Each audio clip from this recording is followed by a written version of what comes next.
till that day, till all are one.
I can hear you, so I hope. Welcome to double checking.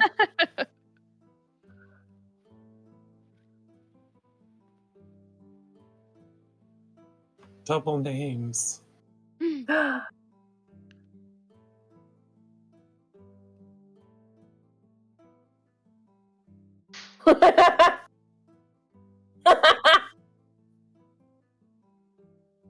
Heckin' professional.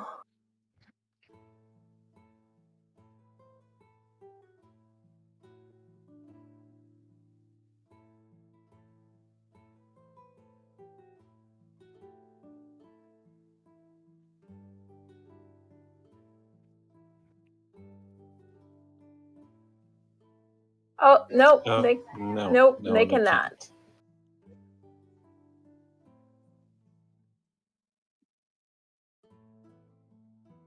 Oh, thank you, Noelle.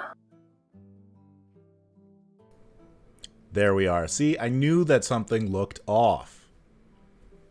There it is. So, what you missed, Internet, was me saying something is wrong, and I know that something is wrong, but I haven't figured out where it is yet. If you wouldn't have fixed it, we could have all just said what you were saying and put in our own words. No. Anyway. I do that anyway. Yeah. So Meric says that the Mydrall just fell over dead, and He was made of gold the whole time. What a crazy thing. I can't believe it. You guys are all so powerful. It's crazy. Nobody can choke you. Okay, well, welcome to our stream where everything works perfectly. The first time. We are Massive Damage Adventures, normally a one-shot RPG podcast. Right now, an after-show and live actual play for the Wheel of Time.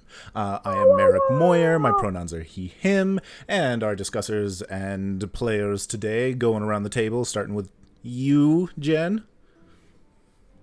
Hi, I am Jen. I'm a Moir, and my pronouns are she, her, and I'm here to talk about the show. Who's this we've just met? It's my question. Minnesotan Jen. Oh, yes, of course. My favorite of the gens. Oh, all right. Follow that. I'm gonna be just me. Good. Someone needs that, and that's My name's Tim Lamb. Pronouns he, him. Succinct. Like most people would do. My name is Patrick. My pronouns are he, him. The end. Oh, I thought we were doing fun facts right now. Sandwiches. What's a fun My fact favorite about a fun sandwich? fact Nothing. It has nothing to do with sandwiches, but scorpions glow when you shine black lights on them. It's my favorite fact ever. This is That true. is very true Good and very fact. cool. It's the best way of finding scorpions. You just shine a black light in the desert, and they just glow. I mean, fair. Fair. What if I don't want to find scorpions? You always want to. Even if you don't want them, you want to find them. Yeah. That's a It's better to legitimate find point. them than not. I mean, Because when you fair. don't find them, you're in trouble. But Try it I'm on a just murder roll. imagining that they're not there until you use the blacklight, and then you use the blacklight and stuff. No. And then you glow, That's and not how you're it like, works, I've is been a it? scorpion. Okay, we're running a field. Who's next? I am Alex. My pronouns are she, they, and I am about to dig into some poutine because late dinner. Yum. I also had poutine tonight. I might have poutine tomorrow. I mean, poutine's always a good time. My name's Nicole. My pronouns are she, her. The atmosphere is 78% nitrogen. Fun fact. All right. Alright, fair enough. All right. Do Well, I have to offer up a fun fact now, or like? yes, Tim, do it. Yes, Tim. What's your fun fact? My fact: mayonnaise is considered a mother sauce. Hollandaise is actually just fancy mayonnaise. Oh. Hot fancy mayonnaise, to be exact. And everyone tells you otherwise, they're being pretentious pricks. That is my least favorite sentence I've ever heard. Someone saying the words "hot fancy mayonnaise." And yet he's not wrong. That makes it worse. I forgot about mother sauces, so that made me happy. I've chosen not to believe in them. I That's want like to a make French yogurt. Gross. I got an Indian cookbook, and it talks about making yogurt and like the multiple generations of yogurt. And I'm like, that actually sounds like fun. You shouldn't grow generations of food unless it like can make noise. But speaking of generation, Wheel of Time. Okay, yeah, let's go to Yeah. announcements. This episode sponsored by first Never Ending, a Woo-hoo. suite of tools that we use to design RPG character portraits and tokens. The 5 character tokens that you can see up on our frames, as well as in the background right there, were designed on Never Ending. You can go to beneverending.com or beneverending.app app to sign up, create a free account, and make a whole bunch of characters with all of their free assets. If you like it, you can subscribe for a monthly or yearly fee and get a ton more assets, and they're adding stuff, it seems like, every week. Since we started making these, there's a whole bunch. And a whole bunch of new things. And for game masters, if you're making NPCs and whatnot, they have randomize buttons where you can just create a random character and then customize it if you like. And they have an NPC creator that will give you like backstory and all sorts of interesting things. So that is Be Never Ending. Thank you, or that is Never Ending. Thank you, Never Ending, for sponsoring us. Yeah. Our second sponsor, of course, is Roll20, which is the virtual tabletop that you can see behind us. Constant supporter and sponsor to our podcasts and streams. Same thing. You can get a free account on roll20.net. And if you pay a subscription, you can get a whole bunch of extra features. On a base subscription, you can upload your own maps and tokens and buy things on the marketplace and run your adventures. With a paid subscription, you get rid of ads, you get dynamic lighting and macros and rollable tokens, a monthly gift of cool things off the marketplace, and more. One of the coolest things that I have learned this week about Roll20 is that you can split the party. I never knew that you could do that. You can do that. Yes, I can switch you to different maps by dragging your names at the bottom into the maps in the ribbon. So Hot Oh, damn. that's neat. That's neat. I mean, not that we have ever split a party. That's No. just That's just ridiculous. Why would you do such a thing? it'd actually be really cool to do it with some of the maps that are multi-tiered. like I've tried a lot of different ways of doing that, where like I have the map on one layer and then I'll switch it to the other layer with everybody there, or I'll do it in a rollable token. But this, you could actually have it in two different like actual maps in the ribbon, and then you could put the players who are on the lower level and so on. Huh. That is actually super cool. Yeah, interesting stuff. Okay, and then of course we have giveaways at the break. We have 5 more copies of the Cortex RPG core book to give away in PDF. So thank you very much, Fandom Tabletop and Cortex RPG, for sending those our way and supporting the stream. Thank you. Yeah, I need to post about that. Hang on. So what are we doing today? We are discussing episodes 5 and 6 of Amazon Prime's The Wheel of Time. Episode 5, Blood Calls Blood, and episode 6, The Flame of Tarvalon. It's late. It's hard when they say it, and then you're like, I don't know which way to say it anymore. I Yeah, you didn't read even it one realize. way and then. Yeah. My headcanon has been obliterated. No. They say it differently across characters. Yeah. So, shall we get into it, friends? Yeah. And people in the chat, feel free to throw some questions or discussion topics in the chat, and we'll start chatting about those. But episode 5, Blood Calls Blood, we open up with the Aes Sedai funeral. Oh. Wait, I don't Yeah. want to do this anymore. Oh, and I should also say, for everybody in the chat and everybody talking and whatnot, we are not discussing episode 7. No details. And as a reminder, we do not talk about anything in the books past book 3. Until we do every time. And then yell at each other for doing it, Correct. inevitably. One thing I loved about the funeral, other than like the blocking and just like the gorgeousness of the scene and the shots, last embrace of the mother welcome you home. Yep, loved It's just it. nice to hear it. Yeah, for sure. I mean, I get though why the Reds are a little bit salty. Like, you get Loghain killed the Green Sister, but a Red Sister died too, and everyone's like, eh. Yeah, nobody seems to care that like she died in the battle, right? Yeah, she died in the battle. But still, everyone's kind of like, Rightly so.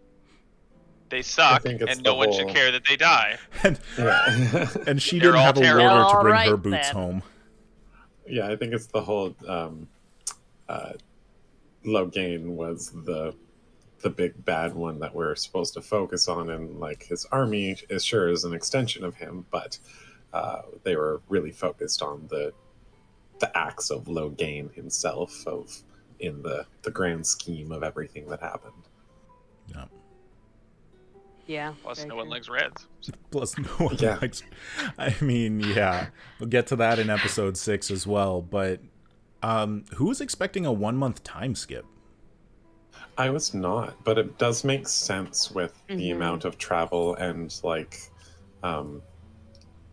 getting to where they're trying to get to. Yeah. They Yeah, do I mean- rush rather far around in this one. I mean, it takes time to walk places. Yeah, I think it's smart. I think it's great. It was a good call. And we get to just imagine all those lovely potato curry dinners that that Perrin and Egwene had with the Tinkers. Although, fully confirmed that there was no Elias. Yes, which I am very disappointed about. Like, he is such an important part of Perrin's arc, and so Yeah. I'll be interested to see how that's handled from here. Yeah, Might be something they cram in later. yeah, possibly. I mean, And to I'm also curious if if they're going to use these time skips, because I imagine there's going to be more in the future, because there is a lot of traveling in the series. yeah. That they might use those to refer back to events that happened during those time Yeah. skips as Yep. oh yeah, this happened, oh. but we Mhm. didn't show it on screen, kind of a thing. Yeah. Yeah. Only s- I was gonna say real quick, just jumping forward to episode 6, they do hint at Elias because when Perrin is being healed. And Egwene says his eyes turned yellow. Moiraine immediately knows what that means and says, "Don't talk about that here in Tarvalon because some people might Does not she be know what happy it about means, or does she assume that it's a possible dragon thing?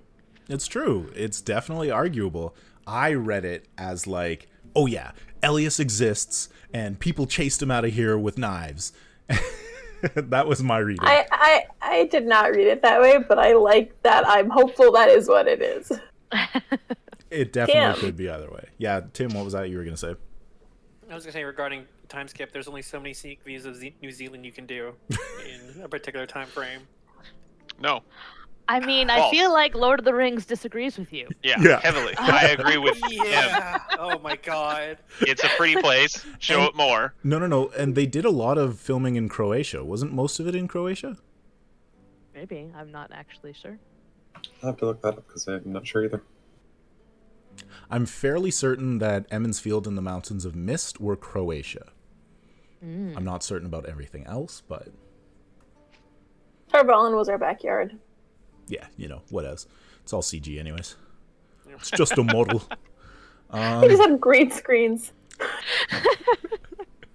It'd be a weird choice to film here. And then so we, seeing the time skip, it's not like for Moiraine, Lan, and Nynaeve, all we get from them is like Lan and Nynaeve are close. Cool. Yeah. And then They've grown closer. they've grown closer. They've had their time, right? You don't think so? I mean, Well, I think they sat at the same fire and didn't talk a lot. So spot on with their relationship. Yeah. Yeah, that sounds about right. Nailed it. And then for Perrin and Egwene, we see them like full up, happy, healthy, taken care of. And then we see Matt and Rand, and they've got new coats. Oh, God. And Matt has a real like bathrobe, Got like a comfy stoner lady. hoodie. Yeah. Sort of Looks look. like he's real He's cold. not doing so good. For multiple reasons, yeah. And like a main thing about his character is his kindness to children.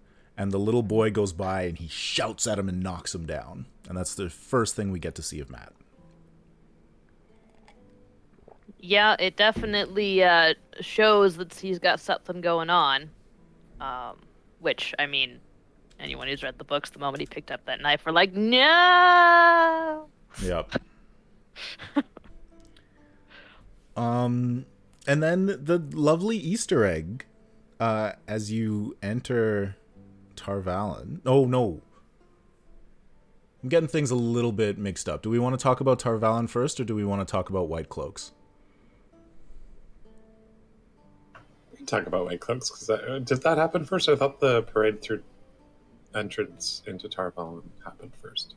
Yeah, no, I was thinking that Matt and Rand got to Tarvalon first, and then we jumped back to Egwene and Perrin, but I don't even remember. I think so. Yeah, I think you're right. Yeah.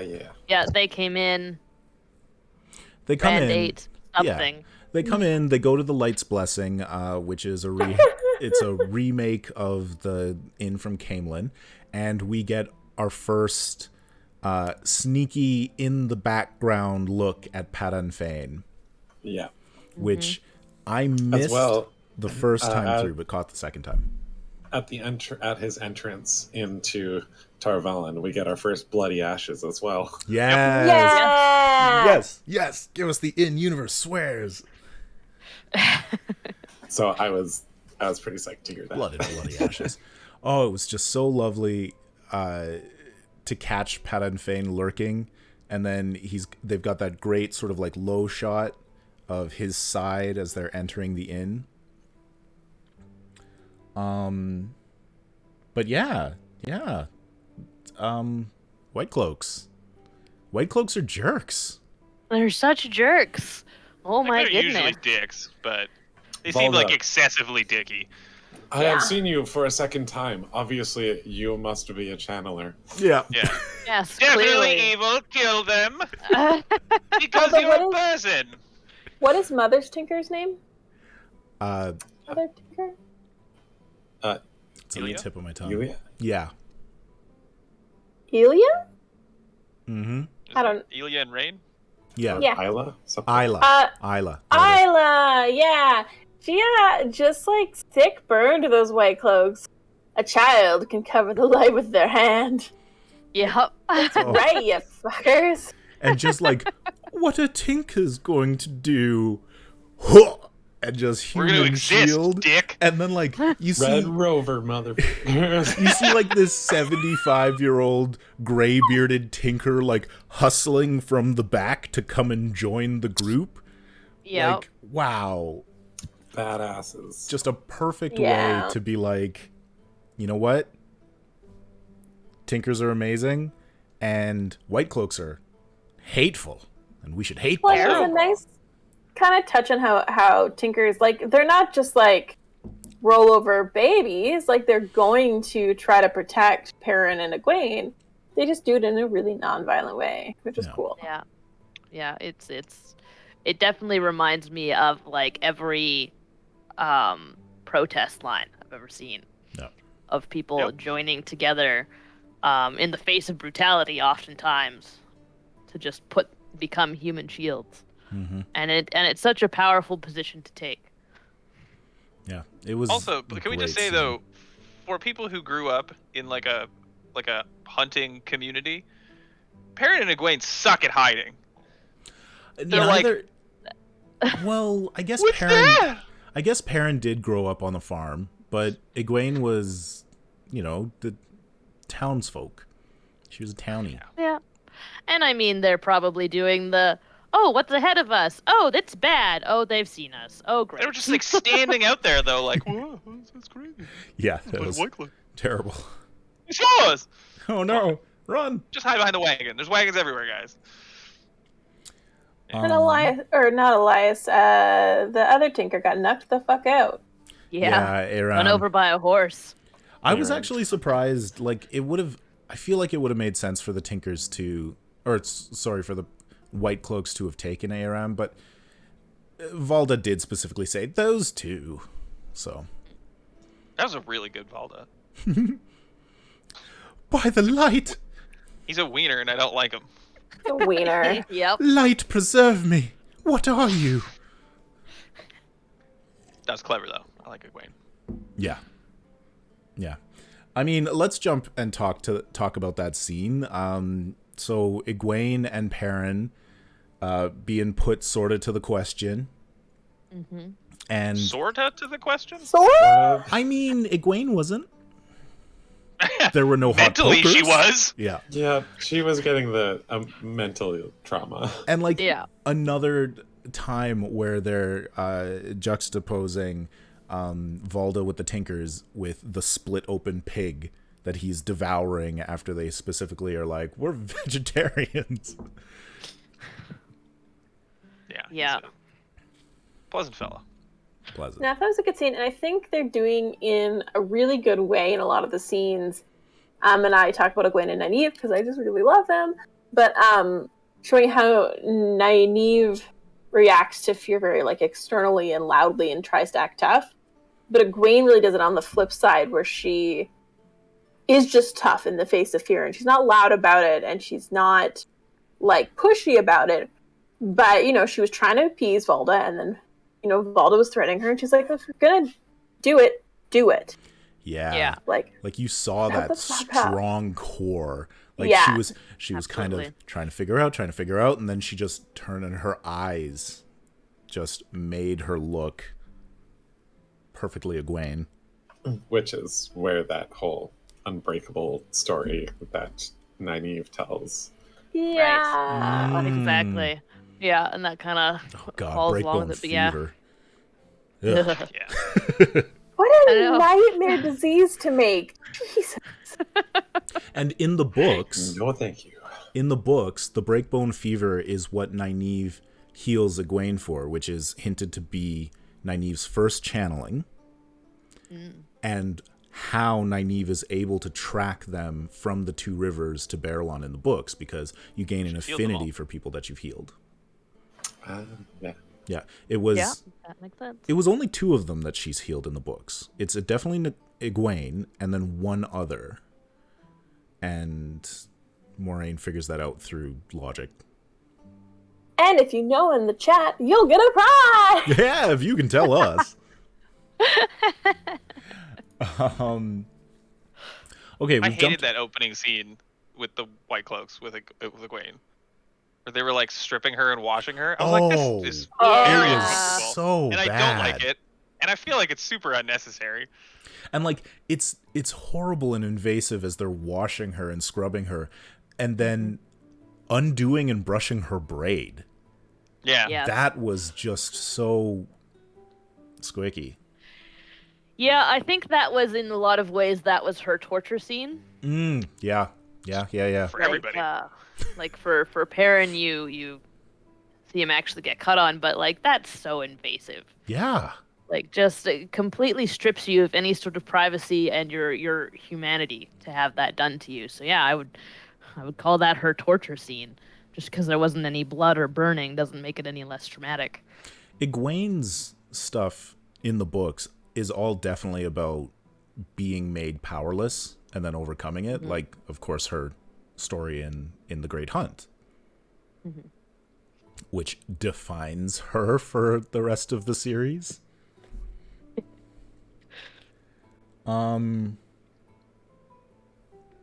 I don't know. Is there anything else that we want to say about Egwene and Valda and Perrin? Piddly little Yeah. fireball. I and- mean, I like when she shanked his ass. Yeah, then. Get and I fucked. like seeing Perrin kind of like I think that was the first time that he was like, "Yep, I can chat with wolves." yeah. Yeah. Oh, As well as not this gonna was the episode where I finally got the external Perrin that I've been so waiting to see. He finally let loose all that emotion and stuff that he'd been holding in. It took, a torture chamber for him to feel emotional enough to, vulnerable enough to share his emotions, which I think is speaking a lot about his character as Yeah. well. yeah. And he finally did say to anybody that he was the one who accidentally killed Layla. Yes. Yeah, and that was, I mean, and it finally gets him to, now we've got that out in the open and we can address it. Mm-hmm. Just not how your you heal secret trauma. Yeah. Yeah. Little fireball. Are Perrin's Yes, that was cute. are Perrin's golden eyes going to be temporary? Like, are they just going to be an effect to show when he's wolfing up, or? I hope not. They better not be. I love them golden eyes. Well, and if I recall in the books, it does take a little time for them to become permanent, doesn't it? Yeah, that would make sense. Probably the more he uses the ability, the more they stick around. I think they just flick on. I feel like they just flick on. Do they just flick on? I'm just starting my reread of the series, so I'll get there eventually. But I think it's after he speaks to the wolves for the first time, they flick over, but Egwene doesn't really comment on it because Elias is with them at that point, and then they're introduced to the Tinkers and they see him already with his golden eyes, and they're definitely for sure permanent by the time they get to Camelin. Yeah. Which is good because they're super cool. Oh, one thing I want to talk about as well is just that we haven't had any dreams. Episode 5 and 6 have no dreams. It's true. So that No more seems odd. Fireface. That does seem odd considering how much they leaned into them. Yeah. in Well, the it's a big first part of the episode. first book. Yeah. And we just get none of it. But Yeah, we Go on, do Lyanna. that get, was probably a case of not having time. yeah, What was that, Jen? we do get loyal. We get We sure Loyal, do. son of Aaron, son of Holland. And just a And I love him. yes, he And was I want so to hug good. him forever. his voice is amazing, Yeah. Yeah. so good. He's He's And perfect. And just like that whole scene where we first meet him and Rand leaves and he just keeps talking. That felt very loyal. that was very Yeah. loyal. Oh, So just he doesn't give realize me a moment. I'll that be ready. No, I'll see you there. And Meric it was also pointed out. kind of. Sorry, go No, ahead, what? Jen. I was just All right. gonna, yeah. I was What's just really gonna say interesting is about- stuff. You go ahead, Nicole. Was him being all like, "Oh, humans always running off into things and never taking the chance to prepare," and I'm like, foreshadowing. Yeah. But also very true. Yeah, good call out. Mm-hmm. Oh, What were you gonna say, Handle on Meric? your axe. I was just gonna say that it was like word for word their introduction of meeting an Aielman. So good. What? I'm not Aiel. I like how he just straight up doesn't believe him. He's like, yeah, of course. Yeah, Of course, an Aielman from the Two Rivers. yeah it's like, Who no, says no. that he is doesn't not believe an that, Aielman? He just rolls with it. Oh, I mean, I loved that character in the books, and I love him in the show. He's fantastic. Yeah. I'm literally looking at the scene right now. And I'm just like In the books, or in the books. On yeah. your phone? Okay. I'm just watching the show Just right watching now. it. I mean, I got it up in Um, another window, and I'm watching it too. But... Yeah. As Meric also pointed out, Loyal's coat had pockets big enough for books, which was just like a really nice touch. Mm-hmm. As soon as Rand said he was going to the library, I was like, hell yeah. I know who That we're big gonna boy. meet there. Anyways, Yeah. I was gonna But- read out a loyal line to find that IEO line, but I want to move past it. But then we get the parade of Loghain through the streets of Tar Valon. And our second spotting of Padden Fane. I didn't see him at So- all. He was chilling in one of the cafe entrances. Yeah. kind of thing. He's just hanging out. He's a And then sneaky he fucker. just smiles and stands up and saunters away. I actually really like this portrayal of him as opposed to the books where he's the beggar. He's like, ew. Creepy, dirty, I weird was- rat guy. And Yeah. like, I mean, I like what they've done with him in the show, but I was kind of looking forward to how they were going to put that together, because like picturing it in the books, like they talk about him moving through the crowd, and you can see him moving through a crowd because people are stepping away because of how bad he smells, Yeah. right? And I'm like, I'm really curious to know, like, I want to see what the costume and makeup department does with it. I mean, the whole point of that is to make Rand run and have him stumble down the garden wall and into the palace. And Yeah. so, because we're in Yeah. Tar Valon, we don't get it. But they did do one of my favorite things in that parade is Loghain staring at the boys and just cackling. Which is explained in like the 7th book, so we can't talk about it. Yeah, I was gonna say, I'm wondering if they're foreshadowing that thing. Yeah. Yeah.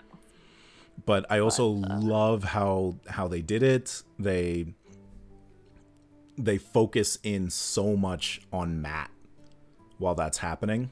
Yeah. Cast the illusions aside. Yeah.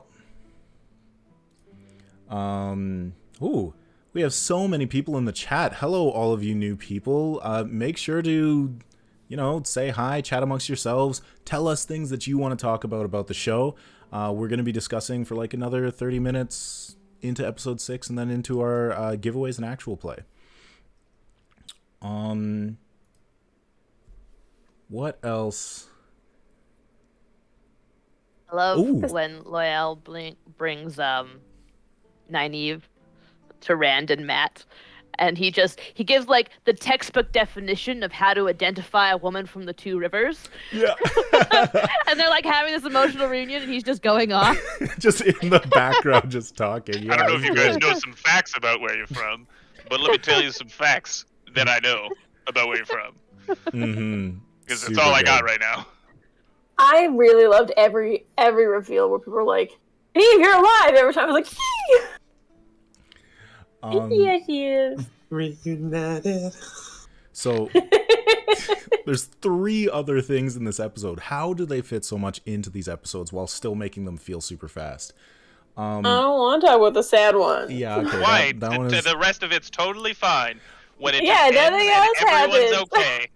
Okay, Everyone's fine, and then the next episode starts. And So- everyone's still okay. before we get to that, we get our first real explicit mention of the Forsaken. And we have the little figurines, and they're warding them off.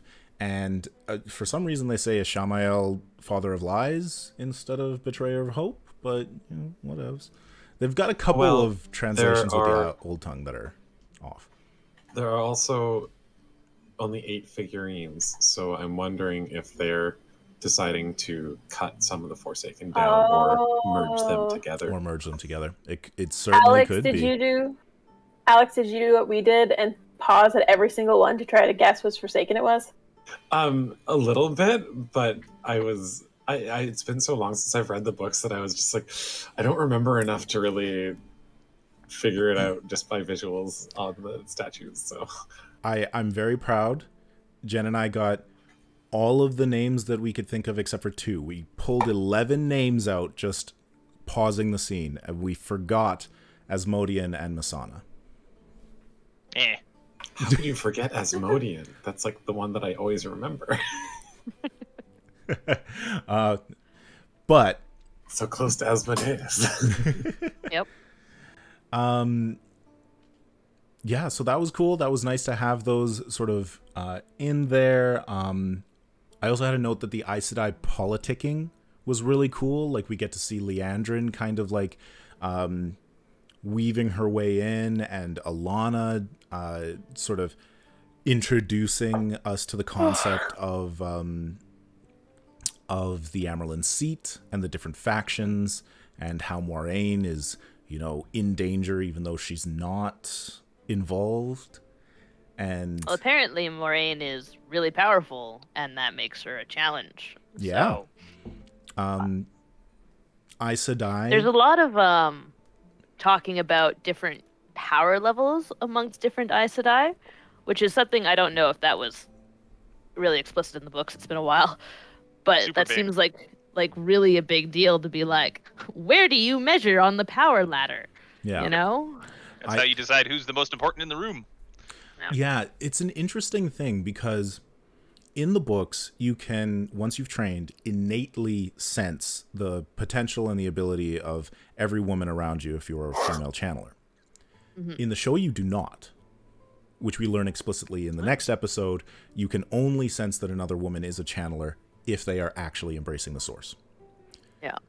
But yes, Aes Sedai pecking order is based on strength in the power and quickness of learning. And among living Aes Sedai, Swan Sanche, Moiraine, Damodred, they're the top, with like a couple that are above them. Mm-hmm. Like one. Yeah. Cool ones that we can't talk about. Yeah, we can't talk about her. That's so strange that they brought it up that early. They bring up the strength and the power early because it is a huge deal for Egwene and Nynaeve. But the ranking, I thought that happened like later in the book. Yeah, but they don't. Like the actual discussion of. Yeah, I'm just kind of slipping that in. But like, but yeah, Naughty! There it is, Meric. I friggin' called it. yeah, whatever. We also said Asmodean. That's not mentioned until book 4. I didn't say it. Yeah, we didn't say it. You said a bunch of names. That is not a we situation, monsieur. Whatever. So, Shut up. It's my street. okay, so yeah, it's a big deal because Egwene is her potential is stronger than Swan and Moiraine. she would have been the most powerful channeler that they have found in 1,000 years. And then they found Nynaeve, who's more powerful. Yeah. And they're like, whoa. And they're like, oh, And then they dang. left. And then they left. Yeah. Okay, thanks, Then Moraine was just bye. like, I'm just going to take these and bye. And then we do need to talk about Steppen, And how he goes to bed and everything's cool. how he very, very smoothly gets sleeping draught from Nynaeve with a very touching Yep. scene, Yep. which really shows Nynaeve's like chops as a wisdom, like doing that kind of connection with a person. And really personal too, like Yeah. the I promise the pain will never go away. And it's like, oh my goodness. Yep. Oh. It was really beautiful, and those two actors did an amazing job. And then he makes Lan fall asleep, and it was I horrifying. knew he would stop him. Yep. Ugh. Yep. Whereas What I was a getting all warder. excited, he was talking about what it was going to be like to lay with men for the first time, and I was like, yeah, he's getting into it. Oh. No. No. I mean, you knew right away as soon as But he's I mean- like eyeballing Lan's cup what's gonna happen. That's a tough thing to get over. Warders go nuts. Warders are They're- not meant to outlive their Aes Sedai. It's not It's a supposed thing. to happen. They Yeah. go crazy and jump Yep. into monsters. Yeah, and then we get to see a warder's version of a funeral. So we saw we opened with the Aes Sedai funeral, and we end with the warder's funeral. So Yep. I blood didn't really think calls about that. blood. The episode, yeah, and Yeah. they're all in white again. And Lan, ooh, give voice to our grief. Yeah. Oh. That's our Especially since emotional Lan land. is like so stoic, Yeah, right? You know? And then that was beautifully acted, that scene. yeah. It was definitely like Moraine was too. yes, Yep. yeah, because Or just watching because Like- she can't help. in that moment, because of course she's feeling everything that he's feeling, and she's just so obviously a respectful, platonically loving partner. Like And it's so like she's mentioned talking about like dissolving the bond. yeah, Like you can kind of tell that she doesn't want to put Lan through this, yeah. you know? And it's I just love it because there's definitely a couple of times where, especially Nynaeve, characters have assumed the sort of noble servant relationship, and they're showing the complexities and the depth of the warder bond with Aes Sedai. So it's very cool. Loved it. Very neat. Shall Cried we like move? a baby, but, Yeah. Yes. Shall we move on to episode 6, The Flame of Tar Valon? So everything was Yeah. okay then. And Everything's totally fine, and we're gonna move along. I think my There's a- reaction to that entire episode was episode 6, so to say, was well then. Yeah. Okay. yeah. The super nice cold open to drop us into a small fishing village in Tyr and get to meet the Amerlin seat herself, Swan Sanche, but as a little bitty kid. Yeah. Love Yeah. all the fishing catechisms or whatever. Yes. Her dad Oh, fish guts. would always she always uses all Yeah. the time, nonstop. Mm-hmm. She got them from her daddy. Yep. Fish guts. Uh, But you can't push your I line. just like, I'm really invested in her dad being okay, so I really need them to like tie that up for me. Just shoot back. That was Oh, 40, 50 years ago, right? So, I mean, I'm sure her Yeah, dad so, lived like- a healthy, long life. And then still is died. because she used magic to make him immortal. Because I he's just a want sweet to be man. want to be like, first thing I did when I was a sister is I brought my father here, and I'd be like, okay, I okay, gave him cool, billions cool, of dollars because we're basically super rich. It's crazy. Also, first of all, we didn't mention it, but Tar Valon looks super good. Yes. What a nice Oh. city. The And city, that's the whole point of it. The city Just looks walking through the streets is wonderful. beautiful. I'm only about 75% on the White Tower itself. On the I interiors. agree. Because it didn't look magic. Oh, looked- Patrick's on my side. It looks like a regular tower. I thought don't it didn't look know. shiny and clean enough, and Meric disagrees. I think I that think it looks too fake. magic. It's covered in carvings and history, and like if you want to make something look magical, you put some runes on it. Or you make it a giant crazy white tower that sticks out and you can see it everywhere. And it's super it does glowy. Stick out. It looks like it could just be you a skyscraper. You juxtaposition it beside. Well, yeah, okay, it could just be a skyscraper. Sure. Yeah, not made But by what's the magic. difference? Okay, in a medieval type technology level, skyscrapers look like magic. Now, I want it to be so white, blinding, that it's like my eyeballs hurt. A shining tower. It seems really inconvenient to live in, I'm not gonna lie. The thing that pulls me out every time is the lighting and the flatness, which the flatness feels like it's the set design. Like there's, if it's green screen or if there's just not enough depth to what they created. And then the lighting is, especially through the windows, it looks like they've got lamps going through a window that's covered with wax paper.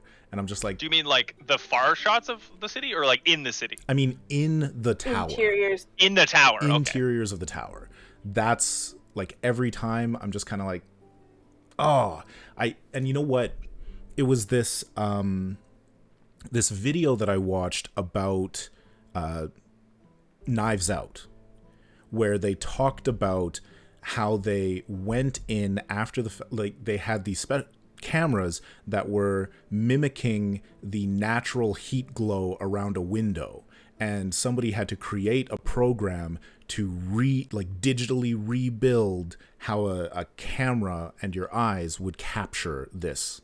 And so when I see the Tarvalon windows, I'm just like, they didn't put that much love into those lights. They didn't have time. I'll be It's honest, true, I they're didn't doing look a at lot. the windows.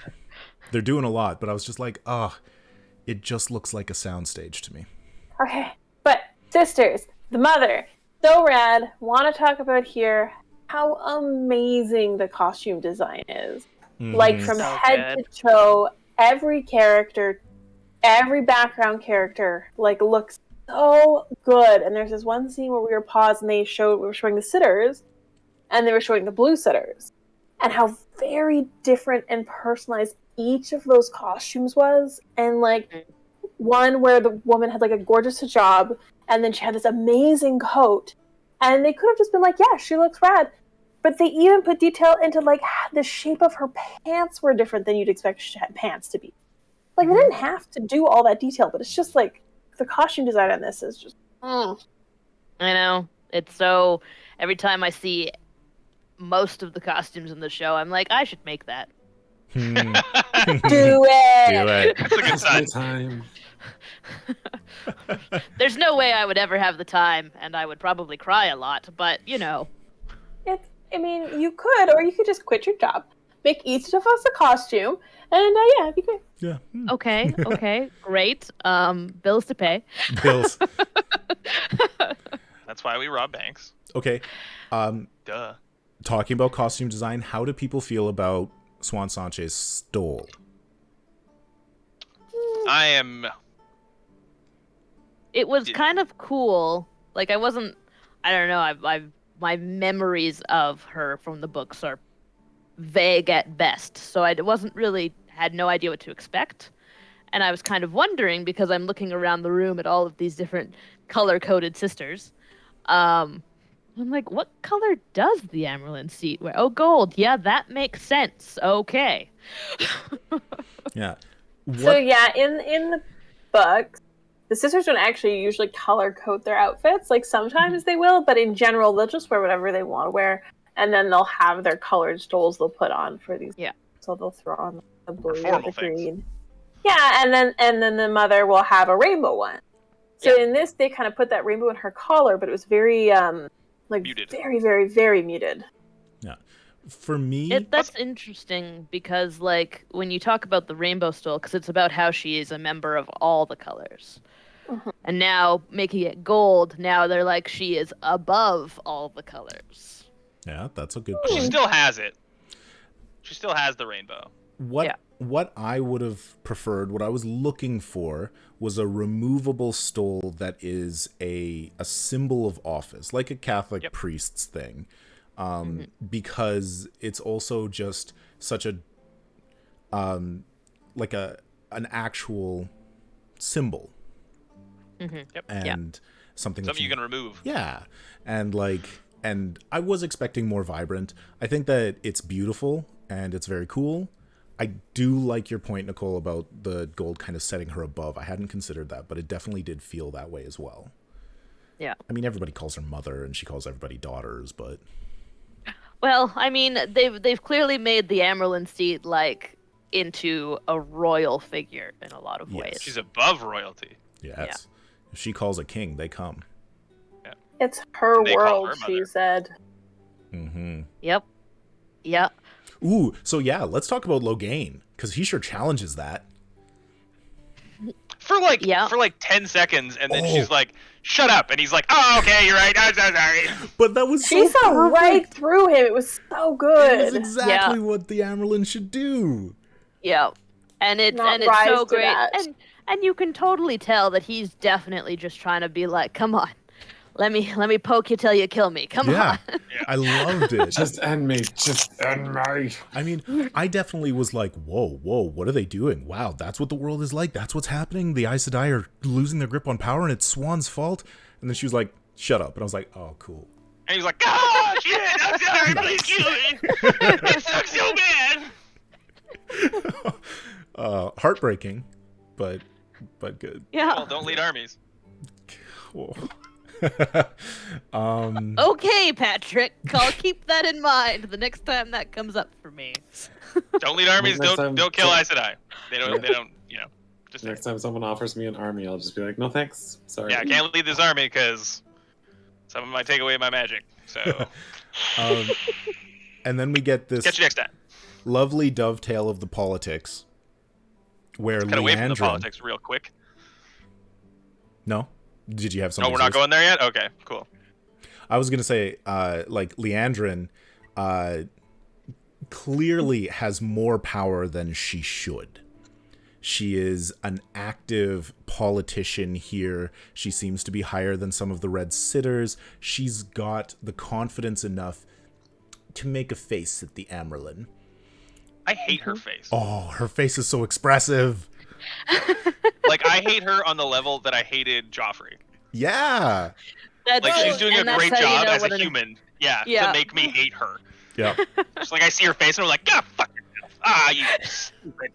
And then she does her piece, and it's worded so perfectly to goad Swan, and then Alana comes in with a defense, and the Blues are like, wait, what?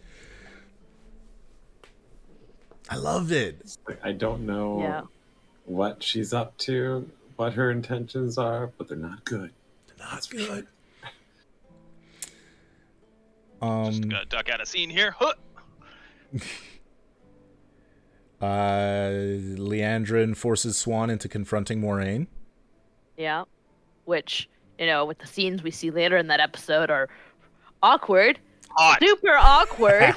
Okay, I mean, let's just go straight to it. I mean, ignoring the fact that they use some strange ter'angreal that creates many questions, they end up in a cool little world to themselves of just Moiraine and Swan, and we get a With you know what? I was going to say a big departure from the books, and it's not. It's not a big departure. Like, it is a half step away in their relationship that they are in love. I love it. I'm starting to reread the series right now, and I'm doing a new spring. And the innuendo and implications that are in that, I am 100% convinced that the relationship on screen happened in the books too. There you go. It absolutely could have been in Robert Jordan's notes. He wanted to write more from their perspective. I definitely did not catch on to that in the books. And my opinion of Moraine and romance has always been that she just doesn't have time for that.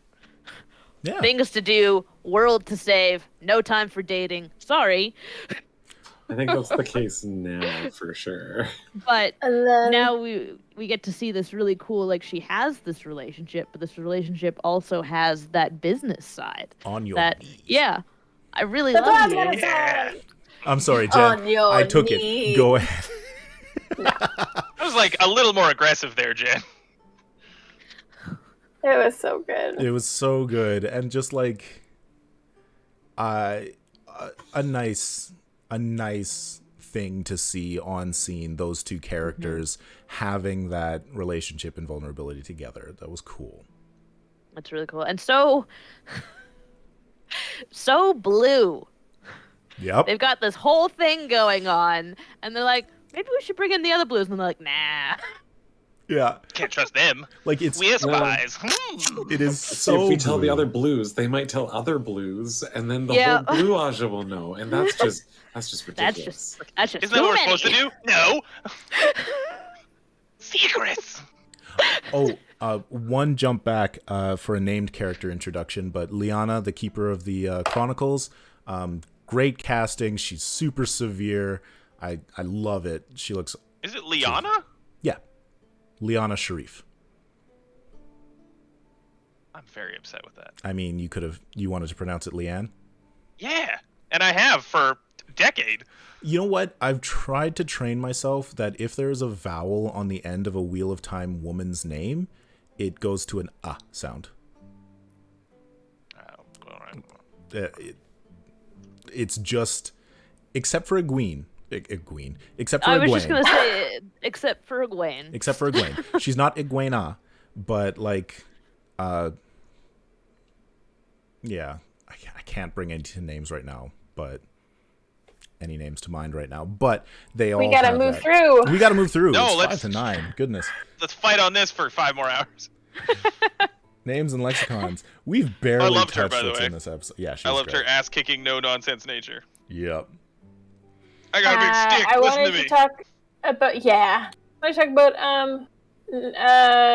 Moraine and the dagger and being all badass.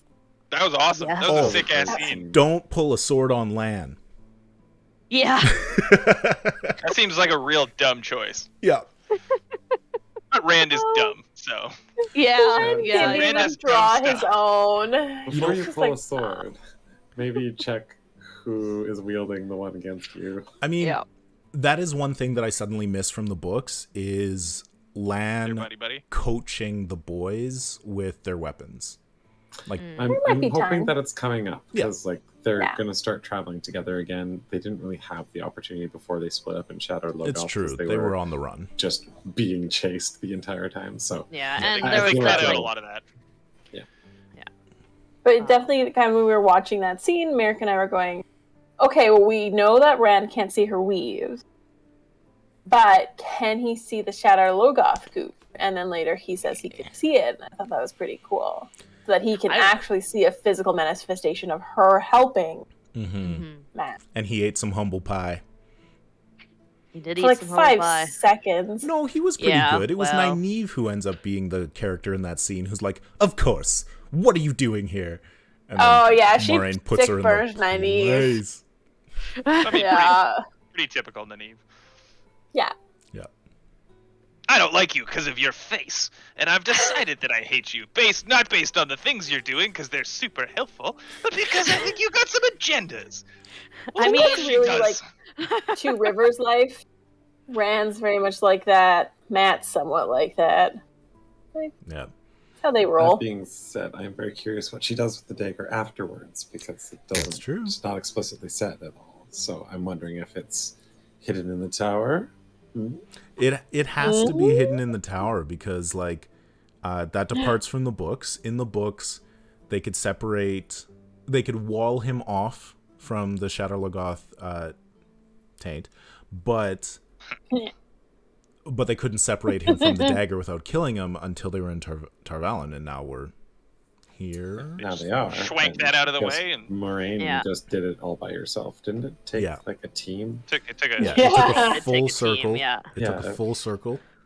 And the fluted rod, Angreal. That's right. Sangreal. and it almost still was too strong. Yeah. Right. Yeah, so Matt gets to be better. Although I'm not gonna lie, in that scene when it was like on her mouth, I'm like, no, and then it went Yeah. continued into the tag. I'm like, oh my goodness. Yeah, that was cool. That was edge of your seat It was a good visual. type Yeah. things. Yeah. And we didn't get to see that in the book, right? Because Rand just goes down the stairs, and then Matt comes down later all sheepish and is like, so I hear I've been a jerk. You Yeah. can't hold it against somebody for what he said when he was crazy. Yeah, I mean, to be fair, you were pretty crazy. Pretty crazy.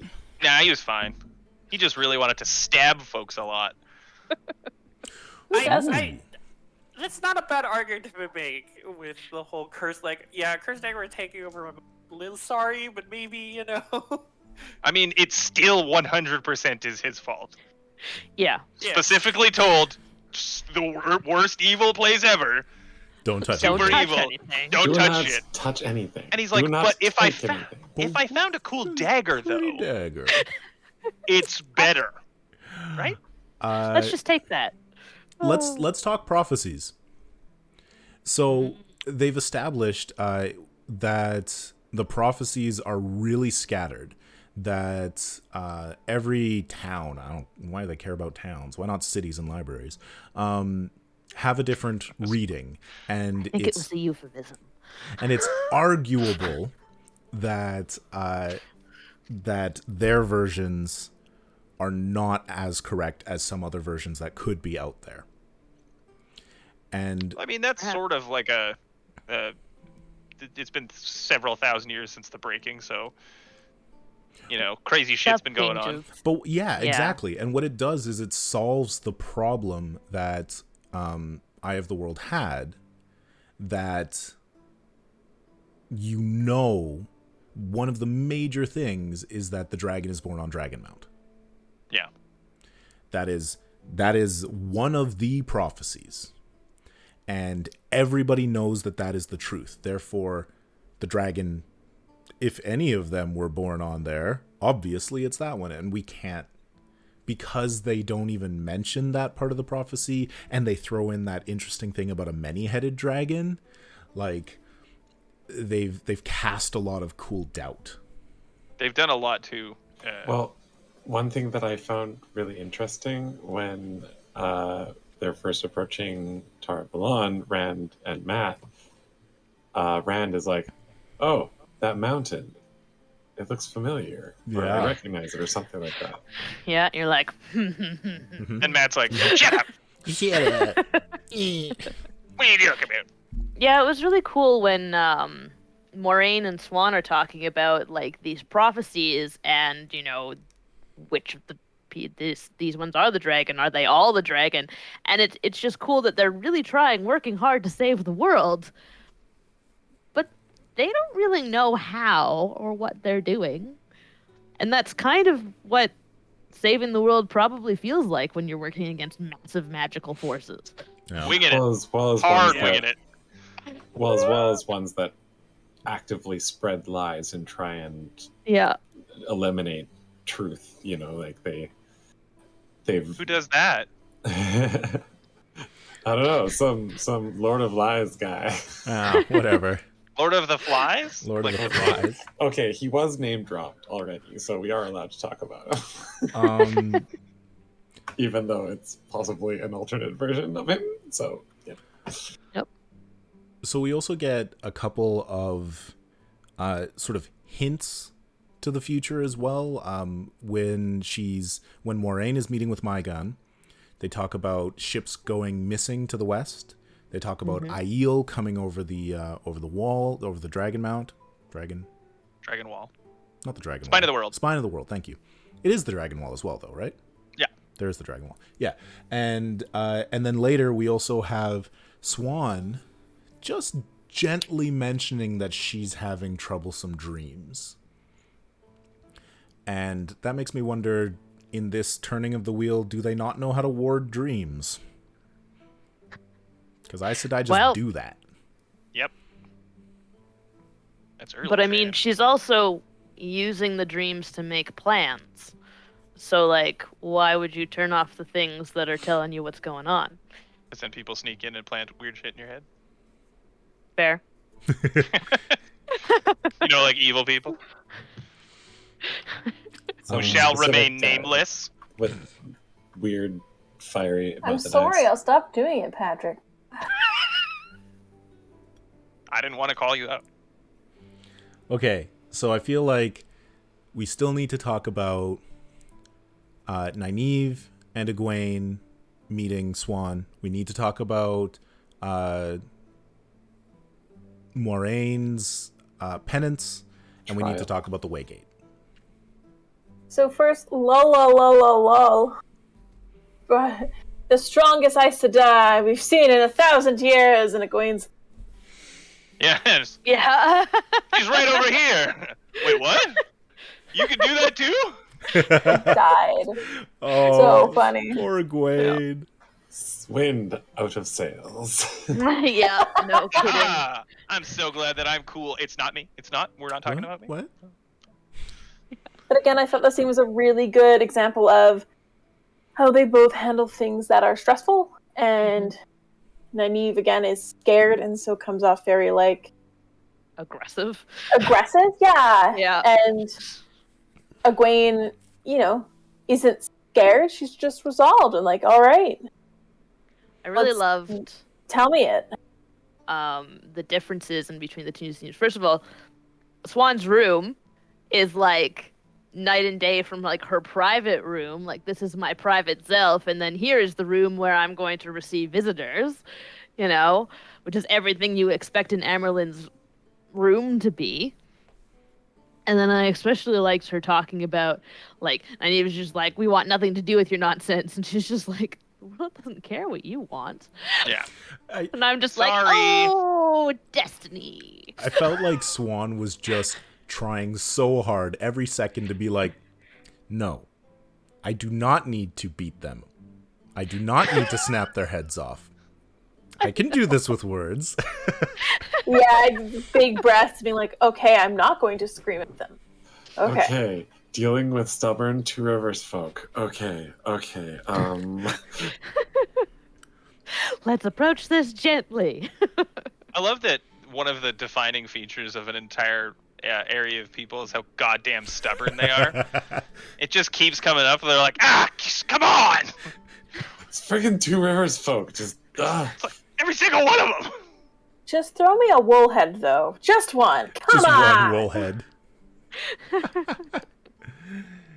Okay, Then the trial was sad. yeah, we Yeah. got some penance. We got a trial. I mean, it was sad, but, like, I felt it was mean- that, like, stage sadness, Mhm. where it was mostly, like, it was sad because, first of all, she said, you have to leave until I call you back, which she could do next, like, Tuesday. She'd be like, just, Right? all right, you're welcome back. I said so. I exiled her, don't worry. But Yeah, but Right? that would- Be like, send her a letter. But that Yeah. would weaken her It's true. position among. I just mean, like, particularly with the Reds. it's Secret not, she wasn't letter. exiled by everyone Yeah, and can't come back ever. and They can work it out. Moiraine, being the master of wordsmithing, noticed the slip that Swan had, where Swan is so confident. She says the Amerlin seat brings you back, and she said Swan Sanche. Yeah. Yeah, I'm like, oh, clever Moraine. Oh, and she called her what Swan's father, what Swan's father called her. Daughter of the river, clever as a pike, strong as the tides, as they just kind of gently touch fingers underneath the oath rod. Yeah, it was a simultaneously very romantic moment as well, which was very cool. Yeah, and then Well, everyone so- turned their backs, though, and I was so sad. So, how many people Well- do they exile? That they have like a ceremony for exiling people that everyone is super aware of. They exile people quite a bit. We know of Yeah, I feel at like- least, I can think of 2 sisters who were sent to farms in exile in the books, like explicitly. Yeah, I mean, it's a really surprising, like, it's a good punishment. It's I'm taking away your political power, You no longer have the resources of the tower, but I'm not going to kill you because killing is bad. Well, I honestly think that this is all part of their plan, because the way that it was done and the way that it's worded, regardless of what happens to Suin in her position, she can still invite Maureen back to the tower because she said her own name, not the Amaryllis seat. And so, like, they're planning for that possible eventuality that, something might happen to Suin in the White Tower, but secure their ability to have an agent still able to come back. But they weren't planning for that. Swan actually did say until the Amaryllis seat says, and Moiraine changes it. That's right. So, thoughts on the design of the Oath Rod? I like it. It's good. It's cool. Yeah, it does the trick. The way the magic light goes in one side and then comes out the other was really neat. I mean, it was a good visual as to what's happening. It was. I, being the nerd for the books, was like, but it's supposed to be plain with just a 3 on it. Yes, but if you want to make things look magical, you gotta carve them. If you gotta, yeah, it's true. It's true. You gotta make it visual. There's no way that they weren't designing props and someone brought the plain one to set, and they probably had like a couple because you don't want to get them damaged, and they open it up and they're like, "That's dumb. Make those look cooler now." And they're like, "What? I followed the fucking instructions. What the hell?" I honestly think it would have been cool if they did go the direction of having the Angriels and things be more ordinary, because they're supposed to be weathered and kind of more ordinary objects. Yeah. So I would have found that interesting. Like the little statue that Moiraine has, not that we've seen much of it since the first episode, when she wraps it up. Good point, yeah. That I think is the closest to what I more imagined Angriels to be, just some kind of simple, like, that's the sort of thing that I imagined, someone had at home, just sitting on their shelf somewhere. It was just this little carved statue that they picked up from an artisan somewhere, kind of a thing. And that's what I always imagined Angriels, the ancient ones, kind of looked like, just by their descriptions. And so, yeah, the more intricate one was interesting for my brain, but I liked it. I mean, if I was making cool magic stuff, it would look hella dope. It would be carved as shit. And So, talking about carved as shit, that Waygate. Yeah, talk about flipping it and taking away something that's really coolly carved and being like, nah, blocks of stone. Big wings. I did want to just mention with the exile, the whole swearing of a fourth oath. Yeah. That is a very big departure as well, because it is. Swearing an additional oath, huge deal. Huge. That's what that's one thing I was really upset about, how casual they were about just, all right, so for this we bust out the oath rod like we always do. I was like, whoa, that's a huge fucking deal that you have the 3 oaths. That's the thing. Mm-hmm. Yeah, absolutely. Yeah, so I just wanted to make note that was an interesting choice to make it more so casual that the oath rod was just pulled out for this exile. Yeah, and especially since it wasn't just the oath rod pulled out to say, swear that you will not return until I tell you. It was an oath of fealty that she needs to obey the Amaryllis, which is not a thing in the books that is allowed. Aes Sedai have their autonomy. They respect the sitters and the Amaryllis, but you get to do your own thing. Aes Sedai don't mess with each other's business. Well, they do. Not openly. Just, unless you're going to be gauche. You're not supposed to. Like, it's totally fine to undermine. I love when Moiraine turns around and confronts Liandrin, and I'm just like, yes! Matt Cawthon, is it? Lady.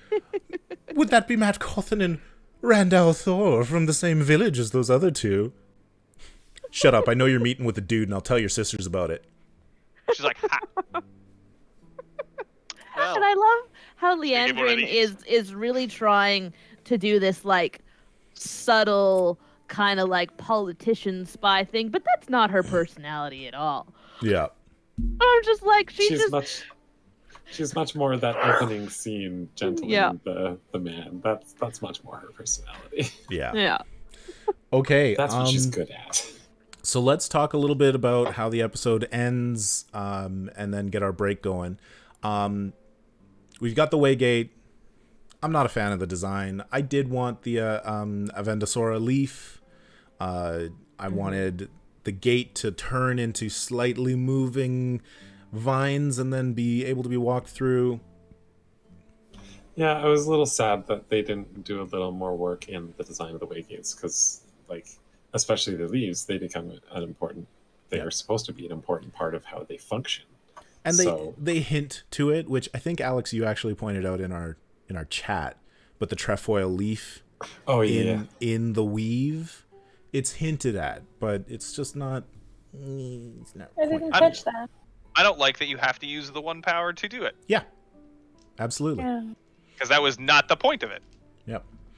well, I guess I can't really say that. So, because it's probably it's book spoilers though. So, I'm Big trying to book and remember spoilers. when do we learn more about the Ogier and what they do in general. Yeah. That's Quite way in later. the future. But That's way let's later, isn't it? Okay. let's just enjoy for the moment all the Two Rivers folk coming back together and hugging and being happy. And there's no tension. Everybody's all good until Moraine says, "Let's go," and then everybody says, "Fuck you." I also love how they're like, all right, get rid of these horses. And everyone's like, why though? We brought them this far. Why can't we just keep them? Aldib and Mandarb, no. I know. I was just like, but the ponies. And they just They'll never survive in there. They just set them you will. free with their saddles on. Yeah. I mean, Mandar I will mean, just take them all back. I'm gonna be honest. They're just gonna Gather go the home. reins. Yeah. They'll get to the other side, and the horses will be waiting for them. Yeah. As soon as the Waygate closes, the horses are like, What up? all right, Okay. these stupid idiots. All right, let's roll. Yeah, no. It does make sense that Mandarb and Aldib at least would go back to the tower stables. So I assume herding. The I other mean, horses. most horses do go home. Like, there's a place where you're safe and warm and fed and pampered. Why would you not go back there? Not for Yeah. Mandarb. no. Never pampered. He's a bad. Um I love that horse. yeah, and then I think Mandarb is probably the most pampered, actually, Yeah. which is why he's No. so amazing.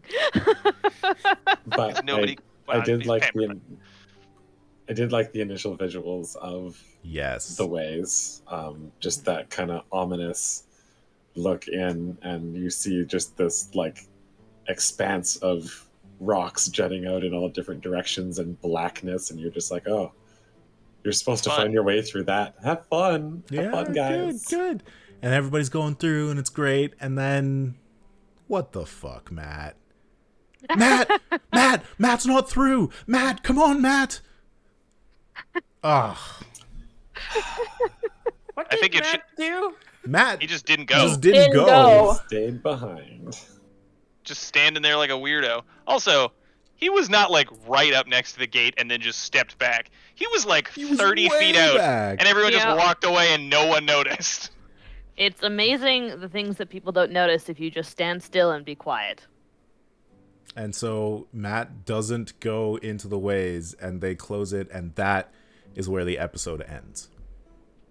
Was that like a thing in the books? I No, can't heck remember. No. no. No, they're all together in the Super not. books. Yeah. So why would they separate them out then? We don't know. Yeah. Well, I don't know, What but a wacky decision. by the fact that we've been to Tarvalon already, I'm assuming that they're shuffling some events around. So Yeah. maybe one of Matt's solo adventures is going to happen over this next little bit before it. But Jen also made an interesting point that I think is very cool. It might be that they already knew Barney Harris was leaving. Like at that point of filming, they may have known that the actor was leaving, and so they decided to write in an exit where there could be a time pass before we're reintroduced to Matt in a new situation with a new actor. And then he'll show up and say, sense. "Look, I got a face off at Tarvalin. Whoa, and now a better attitude." I definitely made a joke like, oh, they'll just shave his beard and underneath will be a different actor. Can you imagine if that's the scene where like he goes to a barber as one actor? The camera pans around as he's getting shaved, and they're like, they wipe away the shaving cream, and he's a different human being. And they're like, "That's all you need. That's how we character transition. On with your day." I mean, I was just watching an episode of Batwoman. There's like a thing in Batwoman where there's a character who creates fake faces and puts them on people, and they literally had a scene where she puts a face mask on a person and you see where the skin is all attached. They cut back to her to see her look, then they cut back and it's all perfect, and it's a new actress. It was really funny. That's how you do. I mean, Star wipe. yep. Well, it seems that on top of just revealing the real face underneath all your facial, you changed heights. Yeah. I Okay. didn't know your beard was holding you down. Anything else that we need to talk about on the Flame of Tarvalin or Blood Calls Blood before we go to our break? I don't think so. I think we've covered Just it. that I'm super excited for more Golden Eyes. More Perrin. Yep. I was a fan of that game too. Yeah, true. Yeah, it was a good game. 2 excellent episodes. Very, very good episodes. And episode 7 is out. And next week is episode 8, the finale of the season. So, I mean... No! Yeah. So we'll be back to discuss those both on New Year's Eve. We'll be back in 2 weeks on the 31st to talk about episodes 7 and 8. And I am super excited. But until then, let us open the giveaway. Once again, we have 5 copies of Cortex Prime in PDF to give away. And just make sure I hit the right button this time. Giveaway. If you would like to enter, just say the word tower in the chat. Tower. And now, if you have won before, enter again. Give a code. 1,000 books. Give a code to somebody as a Christmas present. Give them the gift of Cortex Prime role-playing. Sounds good to me. It's pretty snazzy. Get your free books. Tell your friends to come in and get the free books right now. I'm sad that they didn't come to listen to us talk, but just get them to come now and be like, put the word in, get a book. Because we got them. If they don't play RPGs, ruin their free time by giving them the gift of RPGs. If they That's don't right. play RPGs, then they're wrong. Then they're wrong, and you can educate them. Some might say infect. I was going to say indoctrinate, but infect is also good. Yeah. All right, so we're going to do a 10-minute break. We'll be back at 9:30 Mountain Time, so like a 9-minute break. Only 9 minutes, Meric. Only 9 minutes. You know what? I think it's actually a 5-minute break. Do we need a 5-minute break or a 9-minute break? What do people need? That's fine. Just need to go Whatever. refill my water, basically. Okay, let's do 5, because I think that's what my overlay actually does. All right. Let's Go see into your break. overlay. All right.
Hello, we're back. Jazz hands. Jazz hands? We doing jazz hands now? Okay. I started it and I didn't even... Merdral with jazz hands. Yeah. Okay, welcome back to Wheel of Time, the Restless Blight. We have discussed episodes 5 and 6. We are running our giveaway right now. Welcome to people in the chat dropping by from Twitter and friends and everybody. Our giveaway is running right now. We're giving away 5 copies of the Cortex Prime core rulebook in PDF. Thank you, Fandom Tabletop, for donating those to the stream. To enter the giveaway, simply put the word tower in the chat. We'll do the draws a little bit later to give people time. I'll keep mentioning it. And if you get... Earl J. Woods, I hear Cortex is a cerebral game. Ha! Hey! Earl, you have to leave the chat, Earl. Sorry, it's the rule. And so... Oh, my train of thought was destroyed. Thank you, Earl. If you win, which, you know, if you put the word tower in, you've got some pretty high chances right now, as there are only 3 entrants and 5 prizes. I will contact you via Twitch in your messages to send you a code, which you can then redeem on the CortexRPG website for a PDF copy of the game. All right. So, are we ready? Are we ready for a little bit of like ominous music and some some probable murder? Probable murder? What? Who knows? So, of course, as before, we're going to kick off with a little bit of pre-chapter text. Oh, nice, yeah. Belenia de Monche, a sister of the Yellow Aja for 20 years, embraced the power as she stepped into the outbuilding that the manor's residents called the stables. Saidar filled her, the sweetness of the light turning to pinpricks very near pain as she pulled as much as she could hold. The creature within screeched in dismay as the weaves of air and spirit wrapped around it, but it quieted as the weave settled on its mind, such as it was. Belenia murmured quietly to the beast, nonsense sentences and calming sounds. If it had been a horse, she would have run her hands along its coat. For this creature, getting that close would spell death for Belenia. The creature stilled, and the Aes Sedai smiled. Things were going well. That sounds evil as shit. What the hell is that, The Meric? Restless Blight, Chapter 3! I don't like these. These openings are terrifying and ominous as hell. Yeah, for your next cold open, could someone just sing Backstreet Boys? Like... That'd be great. Okay, now number 5. Chills. Literal chills. That's the one who killed my brother. I forgot why we were here. You have had several days of hard riding and tracking, following the movements of the Merdral as it traveled with stealth and speed across the Arafellan countryside. You are near to the border with the Blight as you close in on your quarry. Across the freezing cold of a narrow river, the Fade finally wheels its horse to confront you, the bundled form of Fora Celerin visible over the Shadowspawn's saddle. And there it is. There's our map, this beautiful map by Tom Kartos. Tom Carter. Yay! Tom, best friend, Tom Kartos. Also, did anyone plan for what happens now? What do? The Merdral is wheeled towards you. There's a lot of, let's catch this thing, and it was like, that's like, you're tracking a bear. And all you've got is hands, you know? Well, friends. Excuse you. We have swords and weapons. We outnumber No, it's the scenario of you're a human tracking a bear with hands. Not the bear has hands. That's terrifying. But the plan is Kill a Madrill, save the girl. Perfect. That's Plan. very bare bones. Mm-hmm. It's how we achieve step number 1. It's There's a bunch of question find marks. it, question marks, profit. Exactly. All right, I'm I roll don't assuming some see what your initiative. problem with this plan is. I mean, for a great deal of us, this is a thing of fables, right? we don't have to worry about initiative. This is in Cortex. It's all free flowing. It has twirled towards you and watches you with its eyeless face. The sun is beginning to set across the sort of rushing river. If you all just sort of stand there, it pulls its sword out and points at you. I see. Oh no, the sword. Tranter's going. I'm immediately embracing the source. Okay. The scanner Magic is, twin powers activate. Okay, so as we are in Cortex Prime, basically the person being the most active gets to go first. The Murdral is not doing anything now, but I heard first that Tranter was going, so if Tranter wants to take the first turn, what do you do? Iskander, do you want to head over together, like shoulder to shoulder, or? Oh, Iskander's charging. Let's do this. Okay. All right. I pictured Trantor. One question: are we taking the horses through the river, or are we doing something like? I'm gonna take my horse through the river. Okay. There's some stones you could jump across. I'm sure that'd go well.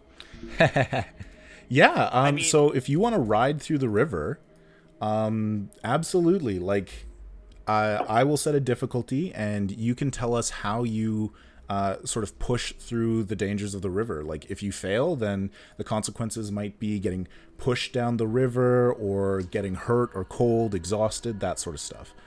And Leeches. I'm going to say, What? yeah, What do you horrifying think leeches are? northern blight leeches. Oh God! Leech is Murder as all big as- leeches. Yeah, it's as big as like a cat. Let's get a not a complication, but like Tries to suck out your entire kidney. a negative scene asset of this river. We've got a freezing river here, and I'm gonna say that it is a D8. Can we And add what do we get? Yikes. What do you friendship get? D20? I mean, you've got to establish those yourselves. We just did friendship D20. Yeah, friendship. Friendship D20. Yeah, Plus 12. Wow, I didn't wow. know. D20 plus 12. That's impressive. We have a lot of We've got friendship. powerful strength. Yeah. I know we Friendship met is strong. a couple days ago, but We've already been through a lot together. All right, I'm Yeah, the going woods. to. Suspicious at all, though. I'm gonna get across the river with my resolve to save this person, and my duty to save this person. Mm-hmm. And maybe Never not funny. never not funny. Would insight count towards? Probably not. I was gonna say like knowing where the horse should step, insight, but that's more like a perception. Less psyche. Yeah, more perception.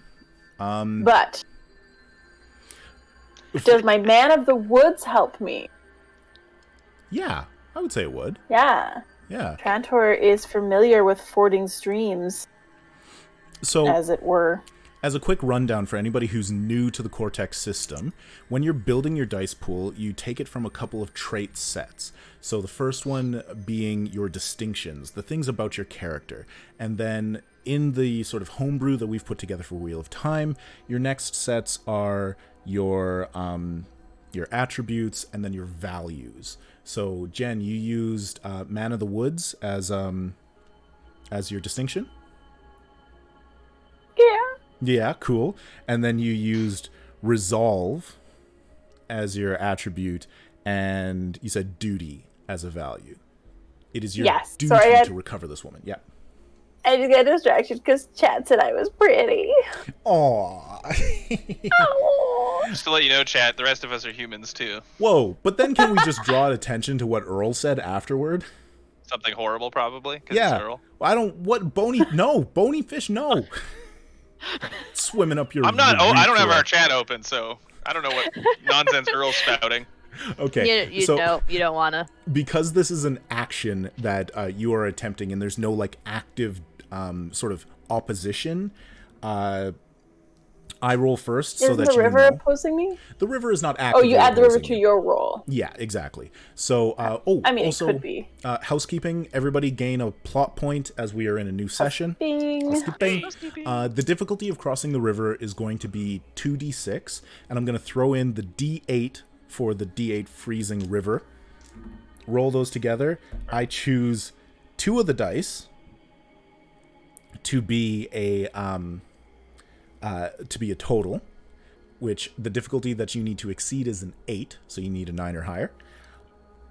I rolled a 1, which is an opportunity. So I want to make exactly what I want. yeah, oh, perfect. So you spend 1 plot point to activate this opportunity. You can step back a complication on the scene, or create an asset. I would like to make Iskander's trip across easier because he knows where the horse did good, or if I die, where the horse did bad.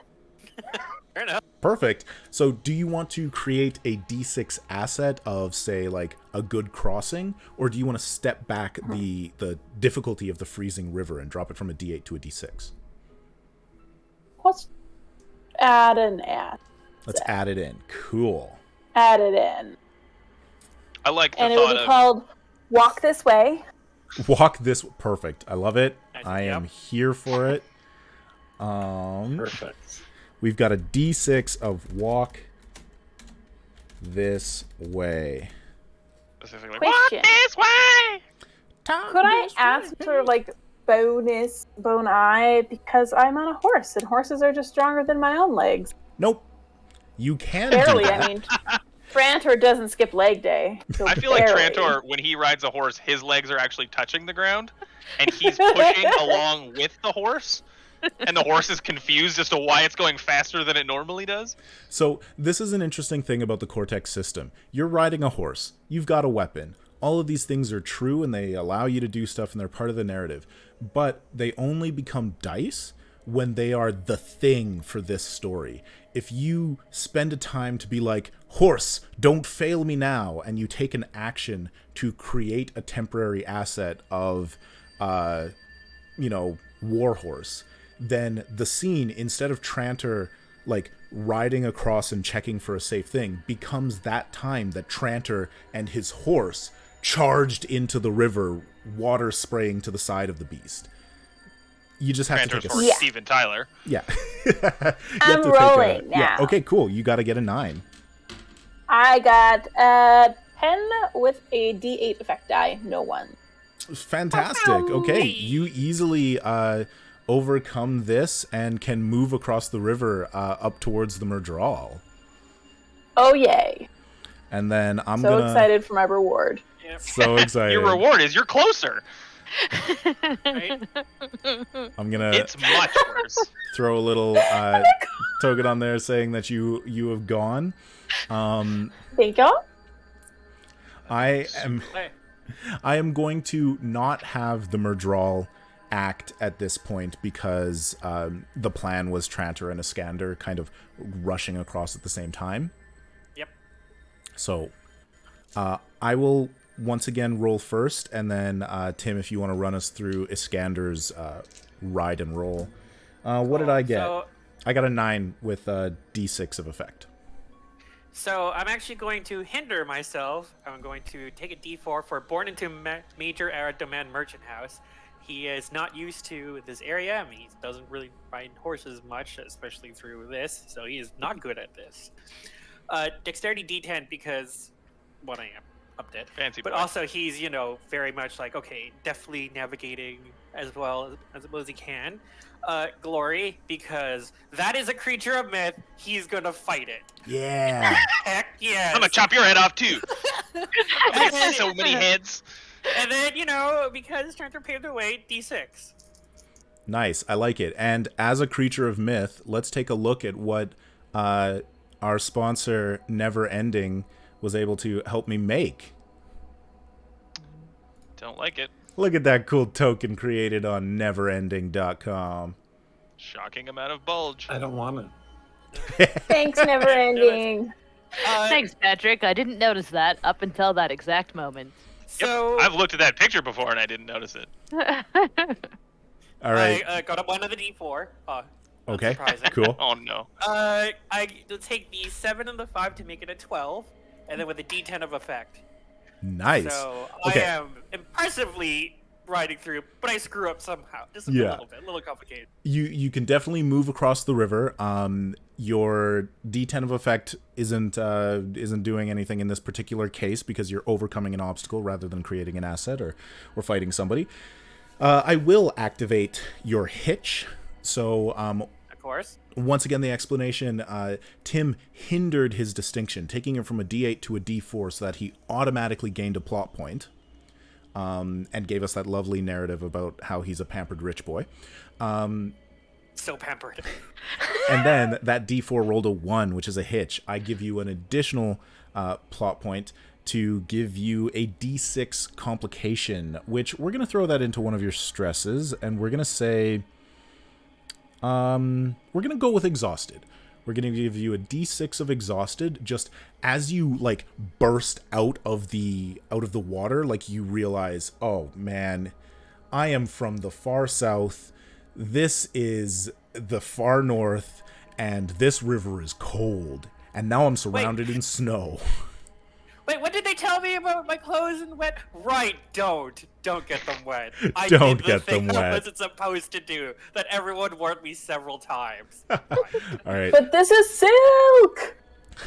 You can place yourself across the river, and the Merdral is specifically sort of waiting to see what is happening. So I am going to let everybody else have their preparatory actions before I take my turn.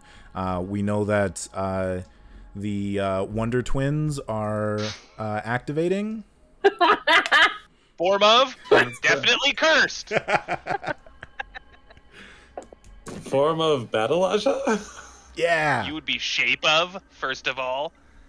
Get the Wonder Twins references correct. I'm so sorry. I apologize. All right, let's get something a little bit more lively for our music. Thank you, Syrinscape. And the Merdral lets out a as you're coming across the river, and it's holding out its Thakandar blade. Channeling. I'm going to roll for the difficulty because you're both going to embrace the source and create some assets. Thank you. I almost got there, but you got there with me. I'm going to put it at an easy, but I am going to throw in Nalam's corruption in this case. So what is your corruption trauma die at? D8. D8, cool. Well done. Oh no, it worked out great for you. You have to beat a 6, and I got an opportunity for you. Oh, snap and doodle! My corruption D8 rolled a 1. Nice. So Corruption is working in my favor. would you like to activate that right now? And this is why false dragons think that they get powerful. And First of all, not shush it up. actual dragons. Hushy times. Yeah, I'm not going you super crazy. jinxed I'm just yourself. strong. I'm the best. What would that accomplish if I were to seize your opportunity? Yeah, so it's all narrative, and basically, you I don't understand it. can Like, I couldn't. you can step up, walk this way, and just be like, the river parts a little bit, and it's much clearer and easier to get across the river. Or you could step back, freezing river. To reality. And yeah. Whoops, there goes gravity. Whoops, there goes gravity. What a reference. Wow. Just took me back. Yeah. Oh my God. I'm not. I'm gonna save my. You're gonna peepees. save your plot points?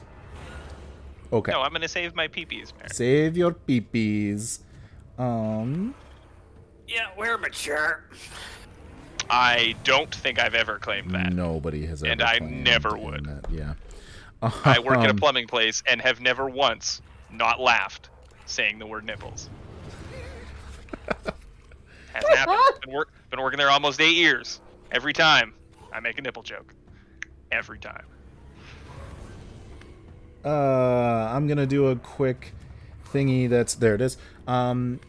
Okay, so then you just need to beat a 6. Why don't you tell us how Nalam is seizing the source?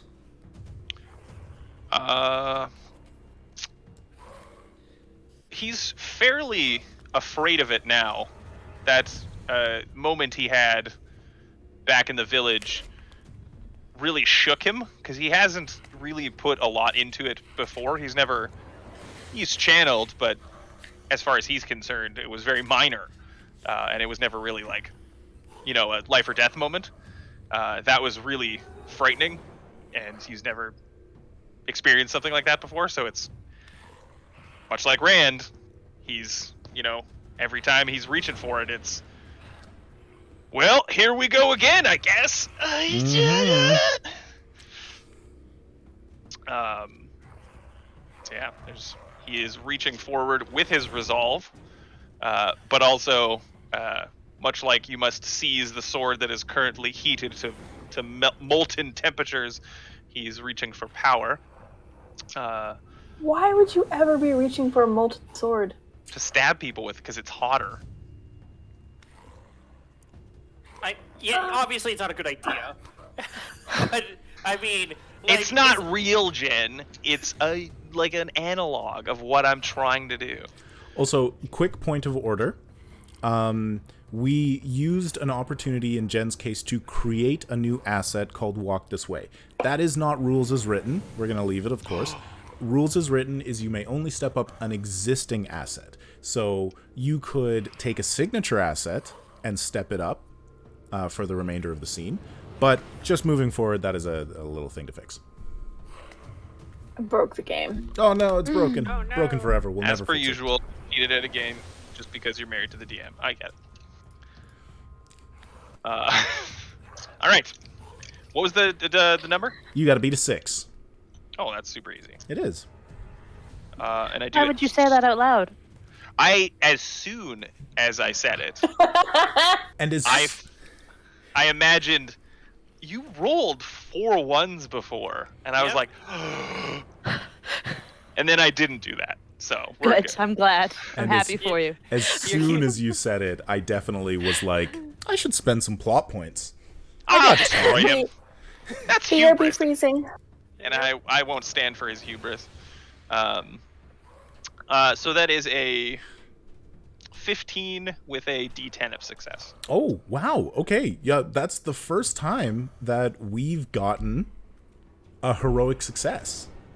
Dun, dun, dun, dun. So I'm the hero of this story. I think we may have gotten one heroic success I before. feel like I think we have. Tim got one. But anyways, so that is you got a 15 over the 6. So yeah, you beat it by 9. If you beat it by 5 or more, then you get a hero die equal to the highest rolling die in the opposing pool. So you get a D6 hero die.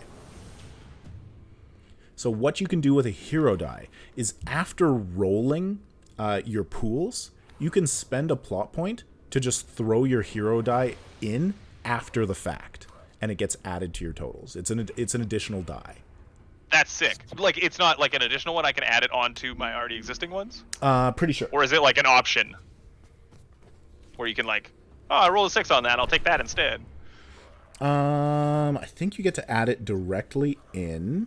Because that'd be sick. Hero dice, 30 to 31. To use a hero die, you spend a PP and roll the die, adding it to your total in any test or contest. You may do this at any time after rolling the dice to get a total, even if you rolled first and the opposition rolled their own dice. It must be done before the GM announces the outcome of the roll. You might be so successful that you get another heroic success and earn another hero die. Whatever happens, erase the hero die you used from your character file. Hero dice can, however, backfire. If you roll a 1, it does become a hitch, but you can choose, instead of accepting the PP, to take your hero die back and not add it to your total. Oh, I see. Neato. Yeah, Neato, peachy, super keen. And so, I have seized the source. Yeah, what was your effect die? D10. D10. Oof. I rolled decently high. Just going to throw You are effective. D10 of Nalam's power into our assets, whatnot, and mark you as having gone. Let's go to Isha. Oh, right. You don't have any corruption, so you've got to be... Oh, goodness. I'm rolling terrible. I don't have any corruption. It's super easy for me to do magic, and people don't kill you for it. You also got a 6 to beat, but I rolled a 6 and rolled a 1. Meric, you're not doing well tonight. I'm not doing well tonight. So do you want to spend 1 plot point and step up an asset, an existing asset, or step back a complication? You said that I could step up my signature asset for this session Immediately before you roll. Okay. Yeah. Then I'm going to do that. I'm going to step up my Angriel to a D10. Nice. Oh shit! I definitely should have done that. That would have been way cooler. Would you like to spend a plot point, Patrick? No, I didn't need it. All right. Okay, so for my roll, I'm going to use my distinction of Ace Die. I am going to use my value of glory for the glory of battle. And I'm going to use my intelligence for my knowledge of channeling. And my D8 of channeling. And then my D10 of my Angriel, which as she starts to pull into the power, she pulls up her right sleeve, and around it she has a bracelet that's made of a series of shields, like little mini kite shields. Cool. I love it.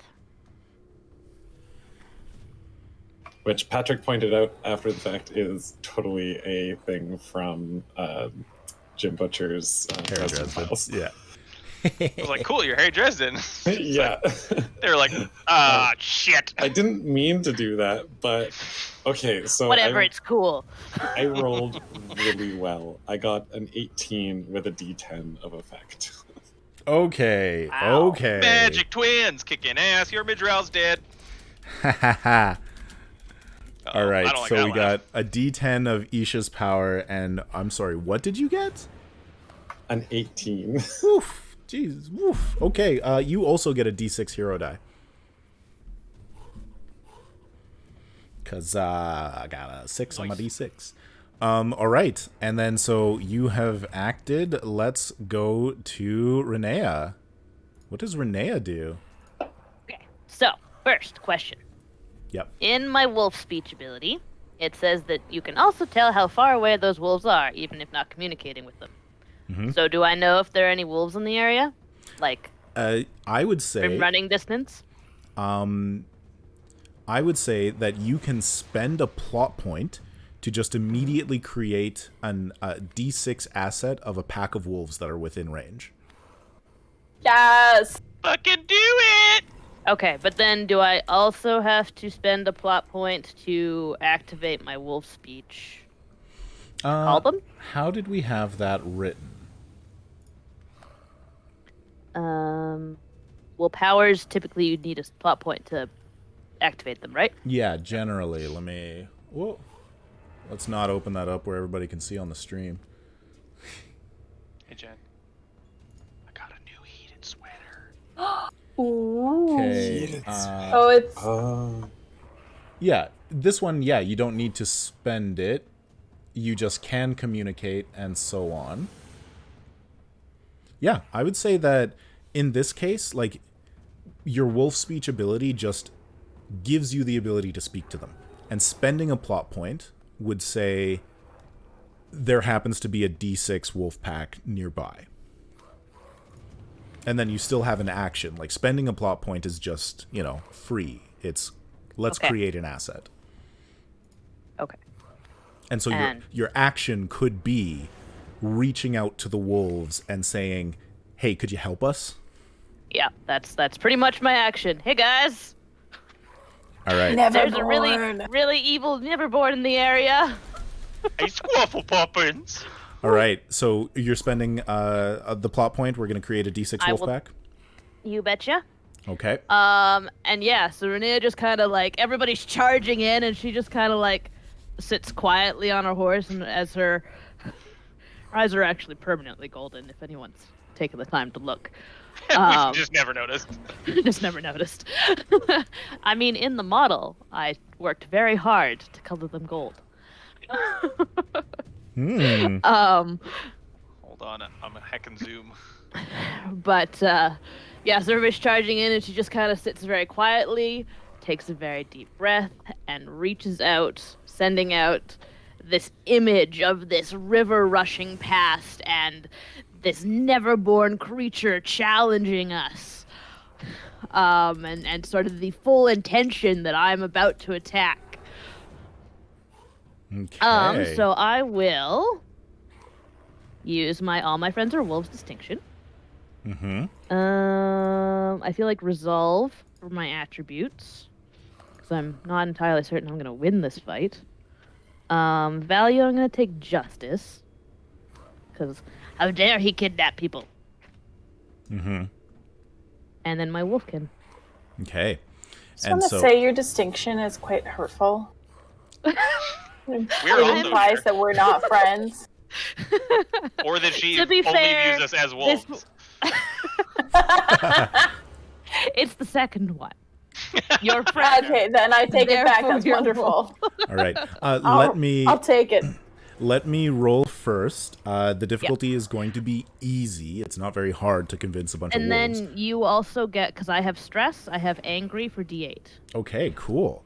So we've got an angry D8 stress. We've got 2d6 for the easy difficulty. And I'm going to throw in one more d6 just for the terrain.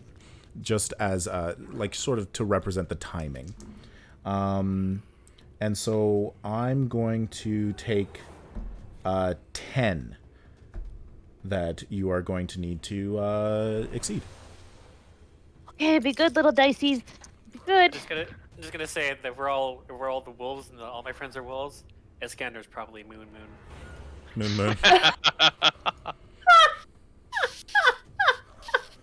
I would have said Trantor, but you're precious. Okay, I get a 11 with a d6 of effect. Ooh, Nice. okay, you succeed. And so you reach out with your senses, with your mind, and you connect with a pack. There's co-leaders of this pack. They trade their scents and their names with you. You get the sense of male. The name is a single mountain peak against a dark blue sky. So Blue Mountain's crest. And you get a mostly scent for the female's name, where it's petrichor. It's, the smell of soil after a summer rain, and so that's summer rain. I send them back my name, which is the quiet, lilting tune of a shyly played whistle. Quiet song. Quiet Oh! song. Aww. And I love wolves. as you pass the scent and the picture of the fade, they howl, and in the distance everybody can hear their anger, and of course they say, "We come, quiet song." Except for one that just shows you images of moons over and over again. And then the Forget ground. about moon. All right. And so at this point, everybody having taken some sort of like preparatory actions, the Fade, seeing that it hasn't scared you off with just its presence, it draws its sword and gets ready to attack, and its head whips around as the howls come from behind it. And it snarls and turns back and begins to ride towards Trantor and Iskander with its sword. We're going to have an attack as it comes right up in your face. Straight up in your grill. Not my beautiful face. Beautiful? And I think it's beautiful. Face. I had built Not the in my dice face pool. that exists. The merge rawl is agile as a snake at a D8. It is using its dexterity to quickly lash out at you with a D12. It is using its power of fear and anger and height on its horse with a D10. It is... Who's you? That's me. No. You said it lashes out at you. At you, at Tranter. Who? Damn it. Yeah. Are you sure? You didn't specify. Double check the notes. It is incredibly skilled with a sword fighting of D10, and it flashes its Thakandar tainted blade at a D12 at you. Shockingly enough, Mirdral suck. Wow, he's terrifying. I gotta spend some plot points to make this roll actually good. I didn't roll higher than a 4. Holy shit, Meric! Why are you Jen don't tonight? Have to. You don't have to. So we've got an 8, which I'm gonna turn into an 11 by spending a plot point, and I've got a D12 of effect. Ooh, ow! Won't that just knock me right out? It has to be stepped up past a D12, but it'll put you real close. All right. And I gotta use my dice pool, so I'm gonna use trained in battle. I'm gonna use my composure to not be freaked out that this creature of legend's coming at me. Again, I'm gonna use my duty, because it is my duty to save this girl. And I'm gonna add my axe fighting specialty. And what do I have to beat? An 11. I rolled so bad. Okay. I could have gotten a 24. I'm glad you If did. I use my PP after I can add a dice in. Yes. But there's no real point to using it before. No. You could use it before to create a D6 asset and say, my horse rears. And you get a D6. I was going to say, are there any assets I could be using right now? Not in particular. Isha's power, Nalam's power, Walk This Way, and Wolfpack. None of those are quite accessible to you. Also, Earl and Chaz correct. Should be using homemade dice. You'll be lucky. Oh, yeah, because you made them. It's true. I've got them right here. These are my Spider-Man 2099 dice. Yes. If he rolls better on his homemade dice, I'm coming for you. You're right. I'm going to switch out my D12, my D8. I know who you are. And this D10 for the We've been on Mars together. Get your ass to Mars. Okay, so I had to beat an 11? You got to beat an 11. I did that without even spending my PP.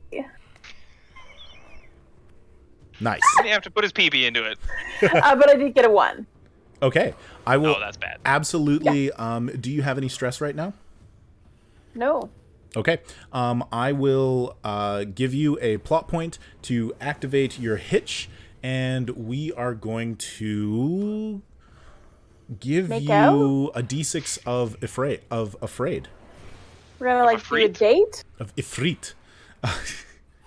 No, a D6 of afraid because the look of the eyeless is fear. How? They don't have eyes. But it's still looking at you. It's so scary. It doesn't have eyes and it's looking at you. How more terrifying can that be? Fair. Exactly. Okay, so the dice that got the 1 cannot be used as my effect dice, is that correct? That is correct. Well, then I got a 12 with a D6 effect die. Okay, 12 with the D6. Also, before I take my turn again, anybody new to the chat, write the word tower in the chat to be entered in a giveaway for one of 5 copies of the Cortex Prime rulebook. Do it. Do it up. Okay, so you got a 12. It rides in and it swings its sword at you, and you swing your sword back, and it looks deep into your eyes with its eyeless, pasty white skin, and it hisses. You get a little bit of that fear, and it doesn't give in. I was gonna say Tranter's only scared because he sees how terrible its skin routine is. It's so pasty white. It hisses and then pulls its sword back and swings at you again, this time adding in your D6 of fear. So it's got to beat a 12 now. Oh, we're doing a contest. Yeah, we're doing the back and forth. fighting. I thought I just would get to win. Nope. You should try that. This time we got a 14 with a D12 of effect. Yikes! That sounds like a lie.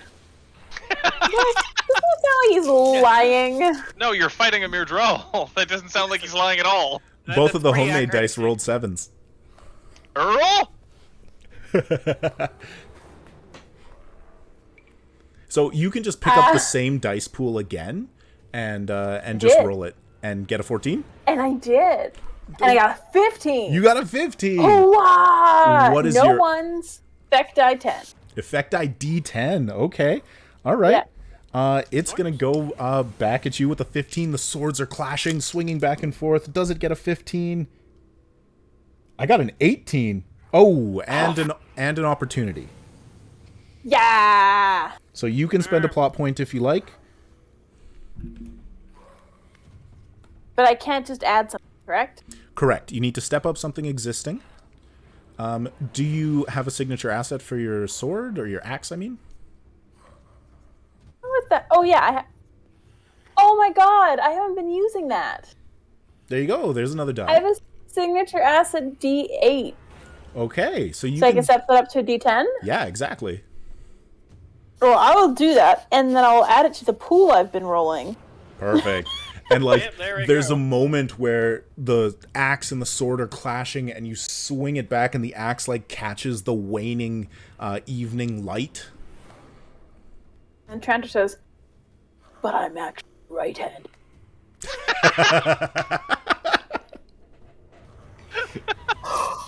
I'm watching Princess okay. Bride when we're done. Oh, fucking done.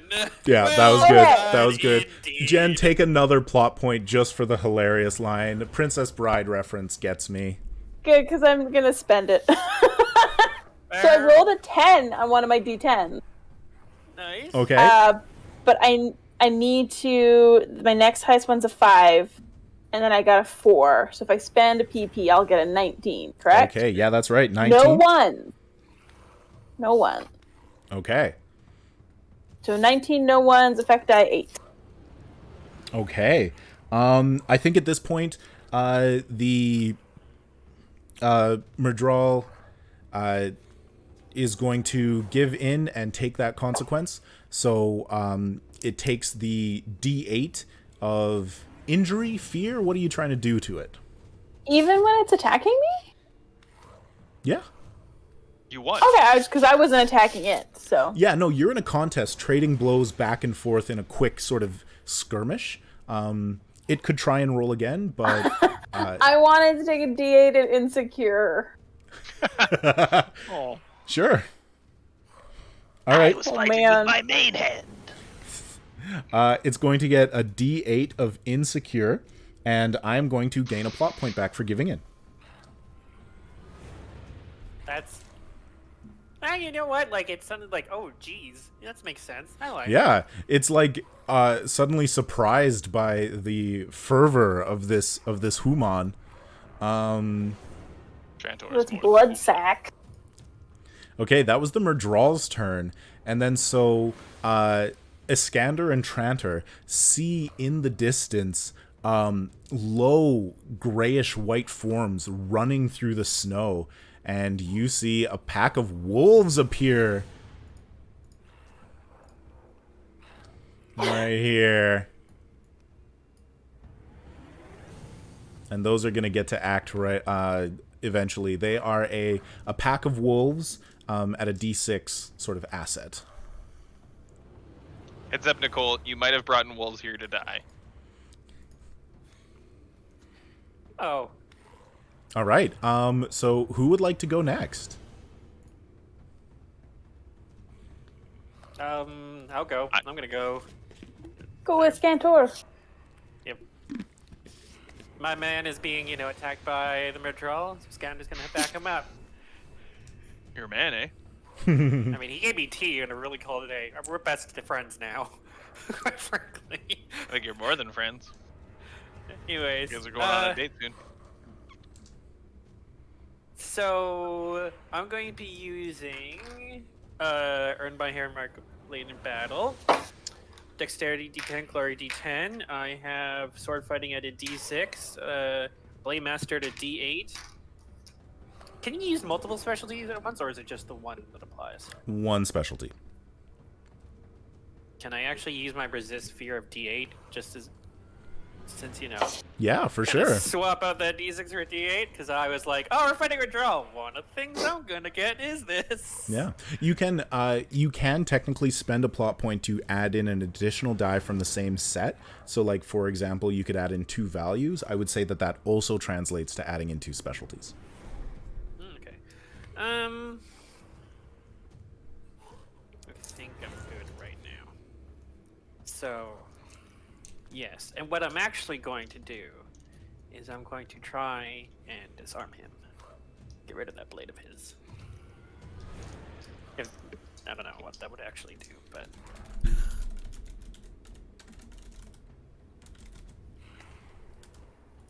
Okay, and you get to roll first.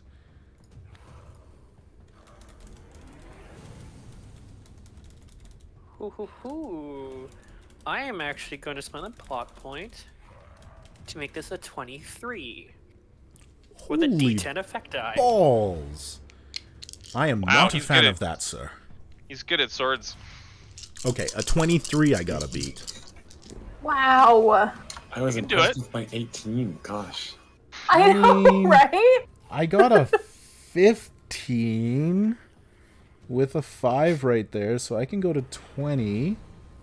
And then if I add these two, I could go to 25, so I'd need to spend 3 plot points.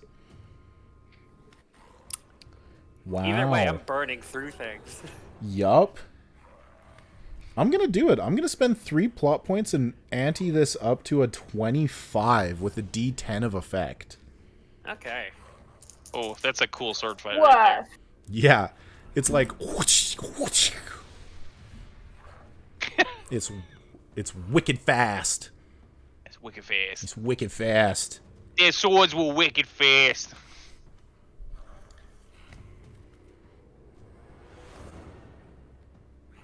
Those cats were fast as lightning. Fortunately, I cannot beat that. Okay. So, yep. All right. Well, then you take a D10 and I'm going to say it's injured. It is I don't have any dice left over for me to spend a plot point to also add a corrupted stress to you. Well, that's good. Yep. So you're actually so fast that it's a D10 wound. It is definitely significant, but it's not. Oh, sorry, Tim. Hang on. You're dead. You need to add another D8 into your roll Oh, because it's insecure. that's hilarious. Oh.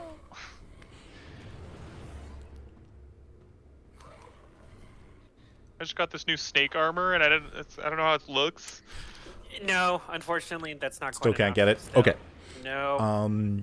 All right, so then you take a D10 of injured, but you're fast enough that the blade is just sort of slicing you. It doesn't get deep enough to corrupt your blood with the Thakandar stain. But apparently I pressed it sorely, because it does not have, Yeah, it is not a fan, I'll tell you what. Okay, who would like to go next? I'll go next. Yeah. The Murdral is kind of like it's attacking and swinging its sword. It rears its horse just a little bit. You could see it's getting nervous. I kind of walk up to the water's edge and using the power that I've gripped onto, I am going to attempt to wrap it in chains of air to at least try and slow it down, if not bind it. I love that. Rad. Chains of air. Wow. So, I was gonna use my distinction of protective, but switch it to a D4 because I am seeing these 2 burly men fighting a Myrdral and having flashbacks to when I lost my burly men. Oh shit. Oh no! And then duty for my value. I am going to use my dexterity to try and wind the chains around. My channeler at D8, combat weaving at D6, and my Angriel at D10. Okay, and so in this case, since it's not like an engagement, I'm going to set the difficulty first. So you've got your pool, I'm going to set mine up. I'm going to say the look of the eyeless is fear for its distinction. Just trying to play on its innate terror that you may not be able to land the weave, which means I'm going to throw in its presence of D12, its power of D10. Oh, you get a D8 of its insecure into your pool. And I'm going to say also its D8 power set of Gifts of the Dark One, because, Murdral are slippery. Gross. Oh, no! Okay, so you do have to beat a 17, but I sure rolled a 1. Okay. And it was not on my Spider-Man 2099 dice. Yeah. So did that plot point that I get from switching my distinction around come out right away? Can I use that immediately? Yeah. Okay. Heck, I think I'm just going to step my signature asset up to a D12. Ooh, Yeah. nice. Yeah, just like holding up your shield bracelet, and it's just like starting to like warm on your arm as power is being pulled through it. Do it. Okay. So that switches the D10 for a D12, and otherwise that pool stays the same. Yeah, and you got to beat a 17.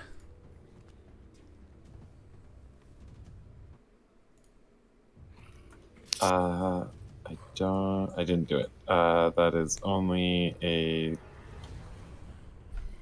14, unfortunately. Okay, and so you send your weaves out, but it's just hard to wrap them around the Murdral and its inky armor, and that is your turn. Oh, Too tainty. Too tainty. question. Yeah. Oh, I get my D10 of my power as well, don't I? Yes. Yep.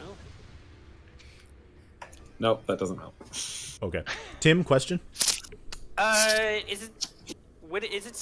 I have to spend the pop point to activate the Heron Strikes right after I go, or can I do it later within this round? Let me pull up the wording. Blade Master, perform the this Heron turn. Strikes. Yeah. Spend a plot point to make an additional attack against the same target with the difficulty stepped up by 1 for each successful combat check you have performed this turn. The wording is weird. I guess that they would, in that case, like step up their dexterity or something. Like they would, let's say that they step up their attribute die 1 step. But here's the thing: I didn't make a successful combat check, so Yeah. I wouldn't step up the difficulty. But anyways, Patrick wants to go, so let's go first. I just want. Cool. Patrick. I have a thing. Yeah, what's Nalam gonna do? Much like Isha, which he isn't aware is happening, Nalam reaches out with flows of air, but not for the Myrdral, but for the girl on the back of his horse. Ooh. I thought you were just gonna like tie up a scanter. Grabs his ankle and just pulls it, so he can get stabbed in the neck. I'm betraying you. No. I like that. Eric's like, yes, do it. Do that. Put her in the river. Nalam, with his left hand, is thumbing over the large polished claw of some sort of ancient beast, as he with his right hand reaches down and forms, like his hand forms into, as if you were grabbing, like your one of your siblings is running away from you, and they've just pranked you, and you reach out and grab the scruff of the back of their shirt to pull them back. That's the vision he has as he reaches out with towards the clothing of this girl to pull her free from the horse. Nice. Nice. Also, It probably looks funny that like everyone's running in and Alam's just like chilling on the other bank. Well, to be fair, that's what he did last time. He doesn't know what's going on. If I didn't have my suspicions before.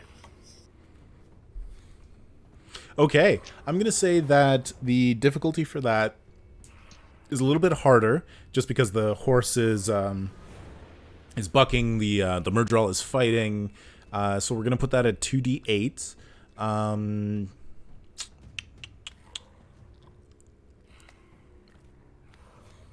We didn't mess up with when you seize the power. I got a 1 on the corruption, so I'm not going to add that in right now. We're just going to roll 2d8. And you got to beat a 9. Okay. So, of course, haunted by Saidin, reaching out with dexterity and love. Aww. Because he lost one of his sisters. Damn, all these backstories! The signature Angreal and the D10 for the... Well, D8 for Channeler. Does that apply here? Yep, D8 for Channeler, D10 for power. And then the D10 for power. So how does... what is a 1 power asset die? What is that? So strong and Saidin is spend a plot point to double a 1 power asset die. Okay, yeah. So your 1 power asset die is your D10 that of power that you drew in. It is an asset die of the 1 power. So you can spend a plot point to double that, meaning you get 2 D10 instead of 1 D10. Oh, it's not double the number, it's double the dice? It's double the dice. You do it beforehand and you put in a second die. I'm going to do it. Do it up. Oh, awesome. Uh-oh, I broke everything. Everything is broke. Okay. Come on, do your stuff. Boop, boop, boop, boop, boop. I have to beat a 9, you said? That is correct. Okay. Those really doesn't matter, but yeah, how does math work? A 13. Okay. With a D10 of success. Okay. So you lift her up out of the saddle. She is sort of tied and bound. Where do you want to lift her? Do you pull her up and pull her towards you? Where does she go? Just trying to get her away, but not into the river. Okay. So like off to the side. Yeah. Okay. Nisha's like, okay. And he sort of yanks his hand like to the side. Nice. Anisha's just like, hold on. I didn't do that one. Hey, who did that one? Okay. That was crazy. So then we've got Tranter and Renea. Go, Renea! Okay, I can go. That's fine. I will lean into my rage, and I'm going to, upon seeing my companions coming towards me, I'm going to throw back my head and howl, and then charge into the river on horseback. Oh, no. Nice. Oh, on horseback. She just dives in, floats away. All fours. We're like, oh, that was bad. Why did she do that?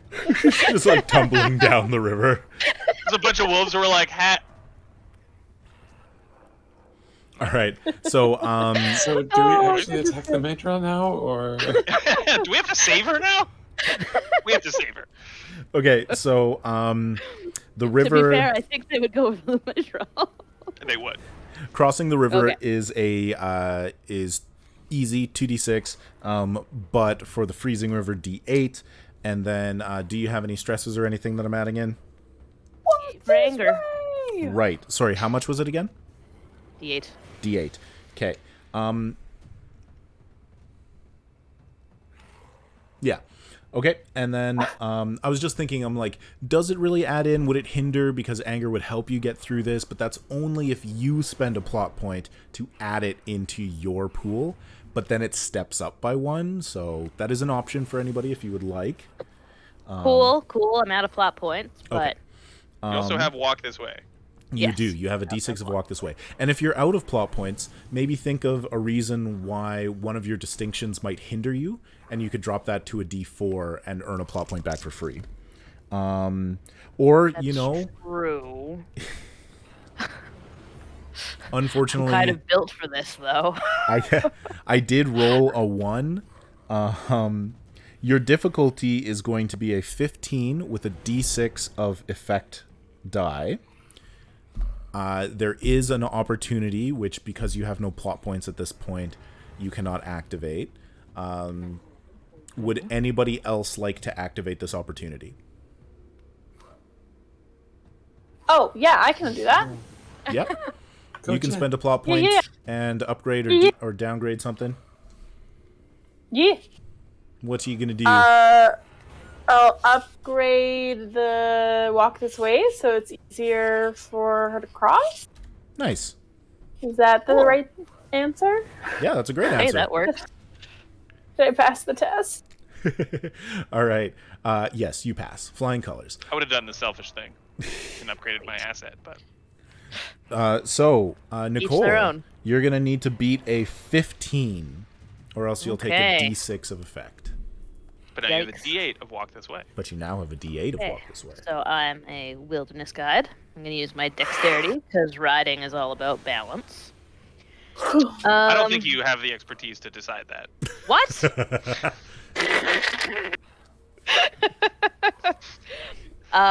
Justice for my value. And then... Where did that dice come from? D8 for that. Is it? Yeah. Okay. That's right, Earl. Okay. Anger leads to power. If I had a plot point, I would do that. Power leads to winning. Winning leads to puppy. Things don't look good, guys. I'm not gonna lie. I may get washed down the river here. That's what I'm imagining. It's okay. It looks like there's a broken bridge just down there. You can just cling on. You'll be fine. Yeah. That's an 11 Okay. with a D6. Well, I fail, so. All right. So you're going to take a d6 as you slip on a rock, and you get a d6 of injured. And you tumble down the river a little bit. You do not successfully cross. And you're heading towards a waterfall. Did she fall off her horse? Ooh, yeah, no, that's a good point. So you wouldn't slip on a rock. Yeah, it's the footing. You miss the footing, and you and the horse sort of go down. I'd say that you keep your saddle, and you're still trying to get it, and you're just sort of battered back and forth, causing a d6 of injury. And you've got an opportunity to make it to the other side of the river before you go over the waterfall next turn. I just love imagining Renee being like, "Ow!" And Isha and Nalam are like, "Ha! Wow, that's not what I thought would happen."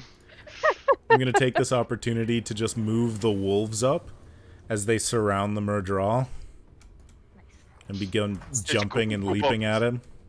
It was the whole Will Smith. I saw that going a lot differently. Yeah.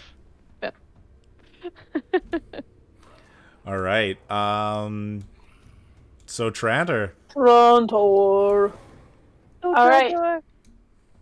Tranter is going to attack with trained in battle. Let's do a strength this time. So I'm going to keep going with my duty. We're going to have axe fighting. We're going to add my signature axe, which is a d10 because I've upped it. That's just for this scene, though, right? Yeah, just for the scene. You can spend another plot point to make it last till the end of the session, but yeah. And then I would like to touch my afraid and get a plot point back. Wait. So I had a D. No, that's not how that works. You spend a plot point, and then you call on your fear to add it into your pool instead of mine. Oh no, I wanted the one where I got something bad and I got a plot point. So you have to return. hinder your distinction. Yeah. So, pick one of those that doesn't work in your favor. Why would that be bad for you here? Yeah. Could you read out your 3 distinctions? We could come up with some stuff together. I could come up with stuff. I just don't want to do don't want to. All right. Yeah, but mine are man of the woods, trained in battle, and disarmingly gentle. I mean, disarmingly gentle, like you notice that the... Yeah, I know. Yeah, okay. You want to hunt from your draw. But he's trained in battle, so I'm going to stick with it. Okay, so you're attacking, you're going to roll first. You get the D8 of the merge roll being insecure, and I get afraid, right? A D6 of afraid? Yes, sir. Okay, so you go ahead and roll first. I got a 12 with a 1 and a D10 of effect. Okay. So I'm going to roll. Trantor's getting chopped. Oh, yeah. Deaths. Most deaths. Oh, man. I rolled so high. I used up all my good rolls already. So I got I've been luring you in. I got an 18 with a D12 of effect and an opportunity. So order of operations, you rolled first. I'm going to throw a plot point your way and bump up afraid. So we're going to make afraid a D8 now. Uh-huh. As this battle is going on and the merge roll, it hasn't taken a hit yet. And then back around to me, I've got an 18 with a D12 of effect. And I do not give in. Of course. You can also spend a plot point to step down a complication or step up an asset. So, like, you could actually just, you gave me a plot point, I'll spend it right back. I'm not as afraid. And drop yours back down to a D6 if you wanted. Or I could up my axe. Or you could up your axe. I up my axe. Good. All right. You got to beat an 18. Straight up your axe. Oh, that D12 really rolled around. What do I need to beat? 18. I cannot. Okay. You don't have the plot points to... Well, I'd have to spend more than one. My biggest two were a 10 on a D10, which is awesome. A 5 on my D12. And then my 4 other dice are all 2. Okay. All right. That's a D12 coming at you. And I am going to... Let's see, I've got... Yeah, we're going to put a D12 of injured and a D8 of corrupted. Wait, why do you get both? Because I'm going to spend a plot point for it. Yeah, but you got to spend at least 2. Why? Well, why isn't it a D6 then? Oh, no. So there's the effect die, which is a D12. That one's free. Yeah. And then I spend another plot point to use one of my unused dice as other an additional dice. Got it. Yeah. Cool. Yeah, so like a solid slash to Trantor, and you can feel it burning as the Thakandar blade Yuck. courses its poison into you. Yucky. Yucky. I heard that in Oaken's voice. Yeah. I also did. And she put something on the table that she was just chewing on. Yeah. Accurate. And we're just gonna continue this. Could we not? The Murdral is going to attack Trantor. Known for their retreats, our Murdral. I know, but there's a sortie boy here who's doing much better than Trantor. Yeah, you dropped him though. Yeah, you got him. I got her, but I did press it. But... Okay, so Hey. your D6 turned into a D8, so that changes that. No, but I have a D12 now too. You're right. So I'm going to use that D12 instead because I can only add in one. Imagine. Yeah. So D8 agile as a snake, D12 for dexterity, D10 for power, D12 for Thakandar, D10 for sword fighting, and then D12 for your injury. And then you, at this point, are going to get the wolves as a positive asset on your defense as they start to harry the Murdral. What do I get for that? You get a D6 added in. Louisa. You've got to beat a 17. It's really not fair for us to roll against one another. Because you're so good. But I take it back. I rolled so good. Okay. Yay! I got a 21 with a D10 effect die. Ooh, okay. All right. Trying to beat... And no ones. Nice. Trying to beat a 21. No. I got a 20. I would have to spend plot points. So we're going to throw this back in. You get a D10 back at it. Would you like to continue to make it insecure, or would you like to land a hit? If I continue to make it insecure, is it then just a D8? Or like, how does that work again? It replaces the D8 with the D10. Let's also make it injured. I want to hit it back. Yeah. All right. D10 of injured on this Murdral. That's a big hit. Mm-hmm. Okay. Oof. Chop. Chip it, And it then- chop. Before the next round comes, can I spend a plot point to do the Heron Strikes? Yeah, sure.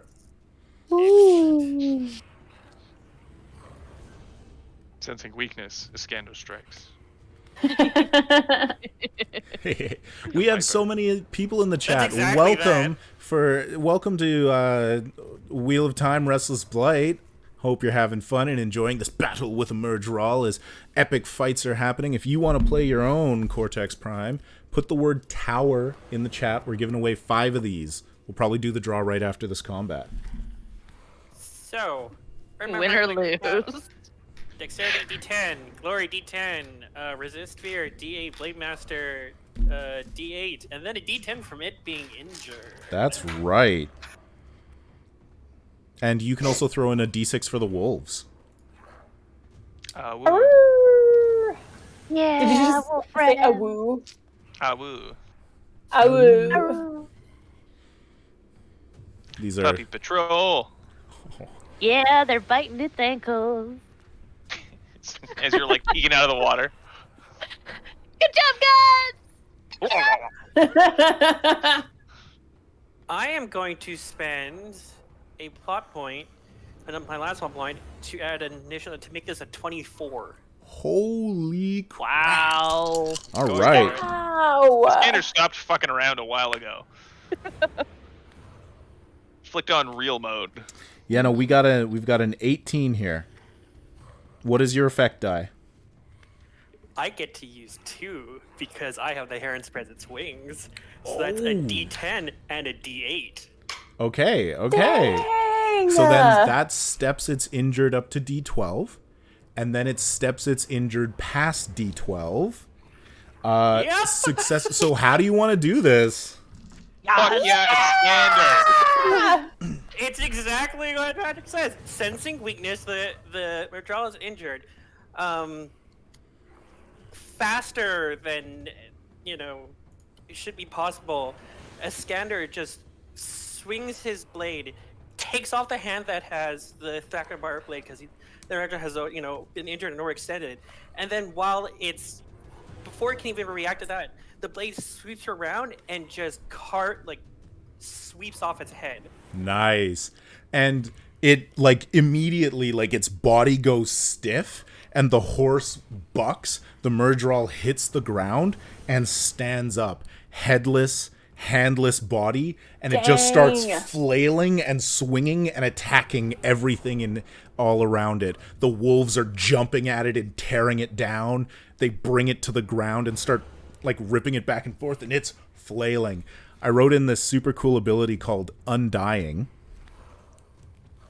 For which they did that. For which I have to spend a plot point. When taken out, spend a plot point to continue fighting until the sun next sets. All of your attributes, All of your attributes, values, and specialties are set to D6.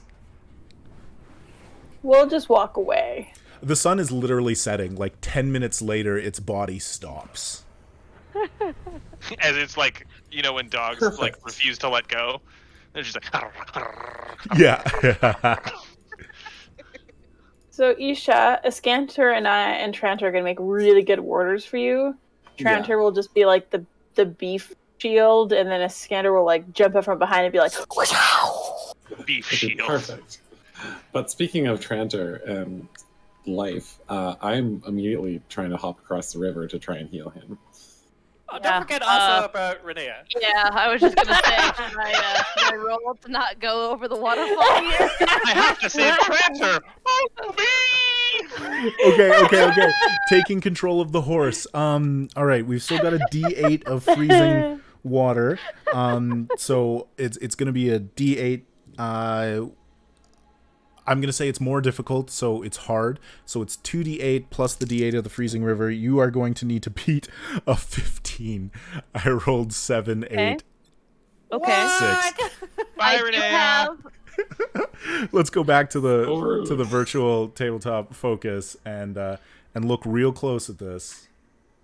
oh no, you can see her right in the bottom, and there are portraits just going to her doom. I think it's right around here. Okay. Where the Well, let's rocks give it a will shatter go her. here. Can I even hit that? There's magic. Tell that us how can- you doing it. What have you got?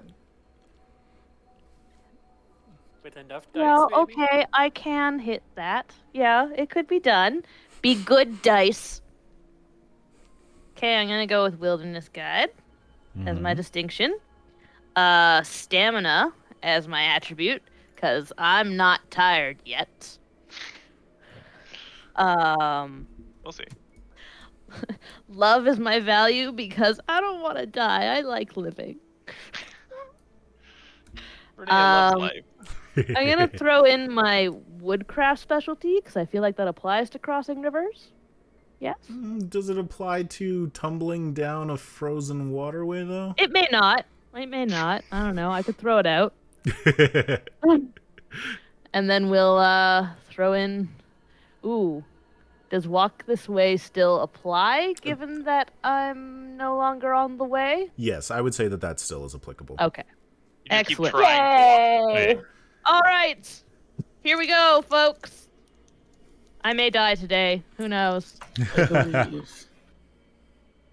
Oh, Earl's got a great point. Yeah. You could grab a stick or a log with woodcraft. I like that. Oh, I'll throw that in. Yeah, like you are used to being resourceful.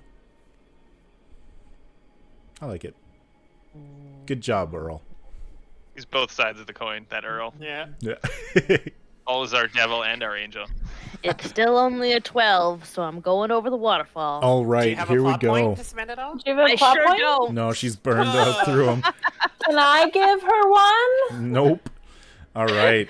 So then you tumble over. Is there time though for one of the casters to try to save her first? Because they also haven't acted this initiative round. Oh, that's a good point. I would say that after she goes down the water, Fair. but to stop like some further rolls. This is only a D8 Well- of injury. What was your injury at already? D8, I think, right? D6. D6. Okay, so it just replaces. It becomes a D8 of injured now. Just getting banged Okay. the hell up. That's fine. I'm all good. I mean, you did summon some wolves, which is super cool. Yeah. I did. That was super And rad. then got washed down the river. And Didn't then you have went time for to a tell you guys swim. that those are technically our friends. Hopefully you got with me howling and them howling that we're buddies. Please don't stab my Well, wolf. we got it when Moon jumped in after you. I help! I swim now. Okay. Swimming upstream. So does somebody else want to attempt to pull Renea out of the water with the power? I'll. So Nalam turns to Isha, and there's like that knowing look of like, yeah, I mean, all right, let's deal with it after. You get Tranter. Yeah.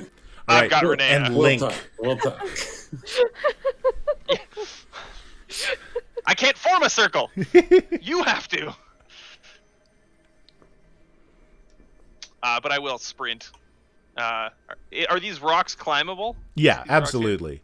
We're not going to worry about like a test or anything. You climb up on top of the rocks. There's like a little bit of slipping, and then you're standing like heroically above the river. You see Renea and her horse falling down the rapids. Yeah,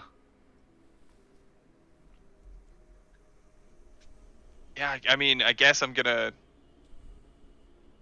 reach in to the creek bed below the river and try and pull up a wall of rock for her to press against. Cool. I like that. Let's get some earth. Some Can't all be air. waterboarding. No problem. Mm-hmm. Look. You fell in the river. I'm trying to help. I don't think I can lift you entirely out of the river. It's fine. Difficulty for that. We're going to put in the D8 of the freezing river and the D8. We're going to throw in your D8 of corruption as well. And the corruption is going to be this black die. Of course. Appropriate. Yeah, it is the dark one's taint. I touch it. I've been touching it. You have to beat a 10, and there is an opportunity on the roll. Ooh. I will spend my plot point to increase my Angreal. Okay.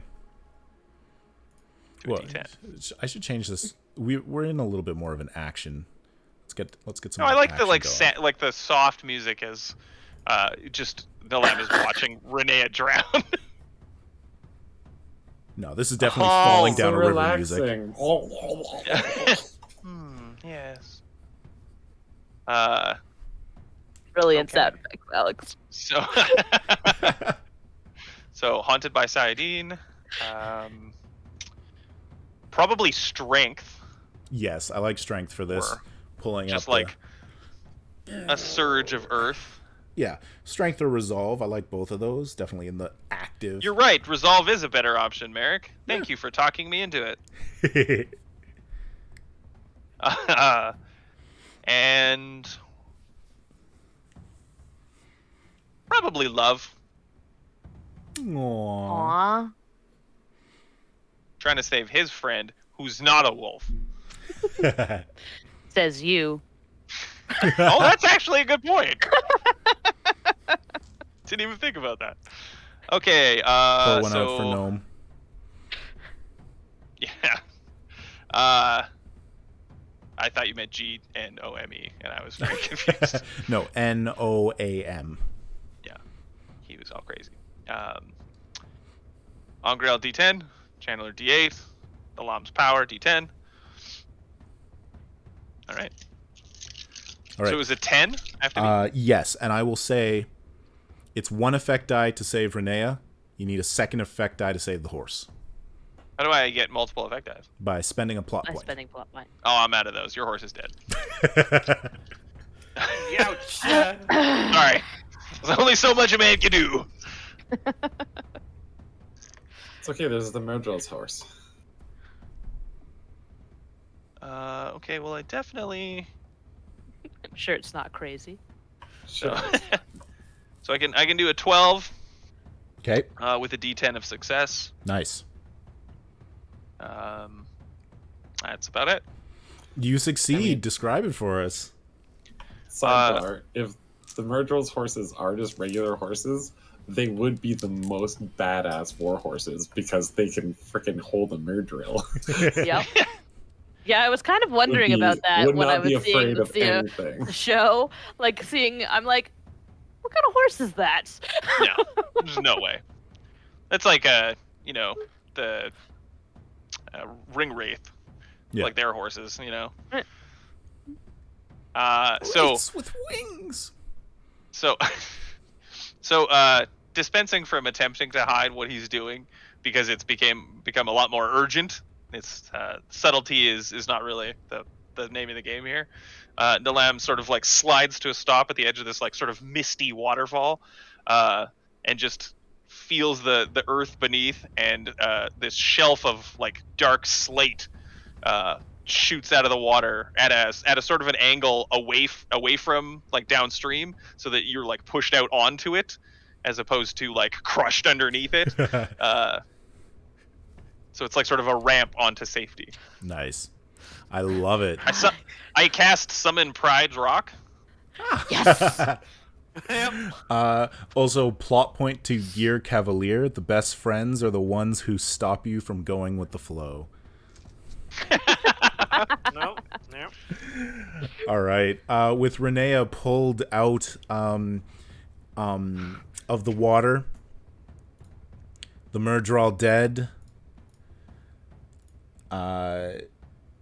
Fora saved, we're out. I saved 2 people. Well done. Yeah. Hero. Good.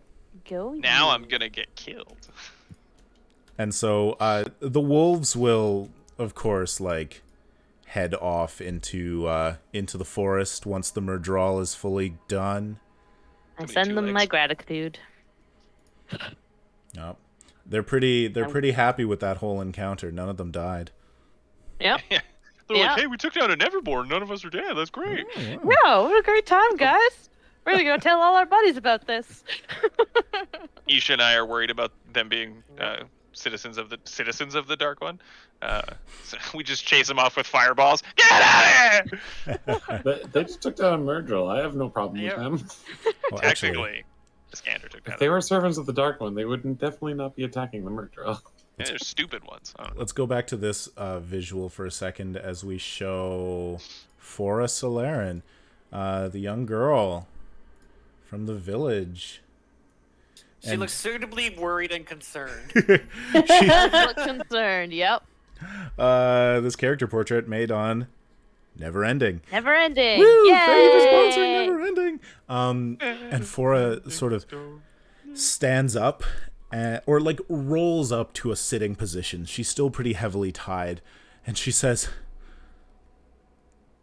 "Renea?" Yep. As I'm like waving to the wolves. Right. Hi. Iskander's I'm gonna cut the start bonds. like, yeah. I was just gonna say I'm gonna start cutting the ropes off. Yeah, and she's, where did you come from? Well, the same way you know, we just followed with our horses and. Iskander starts with, "Oh, ways through the snow and the wind and the ice, and it was awful, but we were brave." Yeah, what he said. She's looking a little concerned. She looks as if she wants to hug Renea, but she's a little bit scared, and she like pulls her cloak around her and says, "Thank the light for you.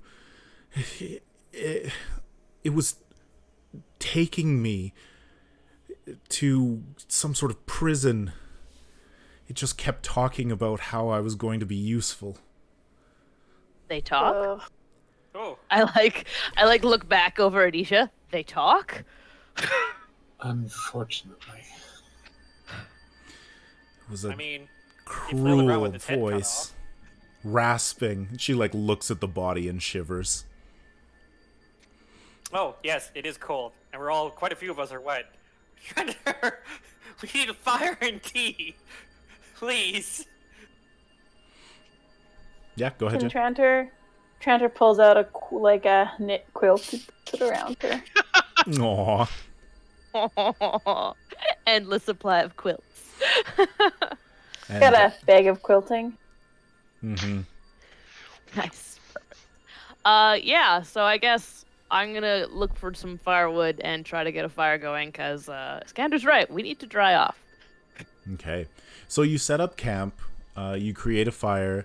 You begin sort of tending to everybody's wounds. It's a rest situation, so everybody can step back all of their stresses by one step. No, I'm slightly less angry. not your traumas. Corruption does not step back if you got it from a Thakendar blade. And I'll That's me. try and work on her Thakendar corruption. Okay, so the difficulty for that is 2d8. What is your Thakendar corruption, love? What is the die size? D8. Okay. So, Alex, D8. you've got to beat a 12. Okay, so gonna use my Aes Sedai up green. Gonna You use got this, future Aes Sedai. my love. Gonna use my intelligence D10, my channeler at D8. The Angriel is down now. Is that scene over? That scene's over, so yeah. Signature assets step back to regular. Then just a D8 for that. Then. Okay.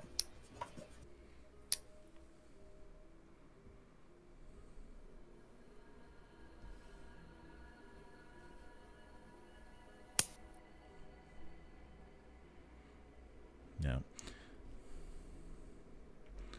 So that is a 9 plus 7, 16. Oh, yeah. With D8 of effect. More than enough. So a D8 does not exceed, so it'll step it down from a D8 to a D6. Do you have any plot points that you could spend? No? Okay.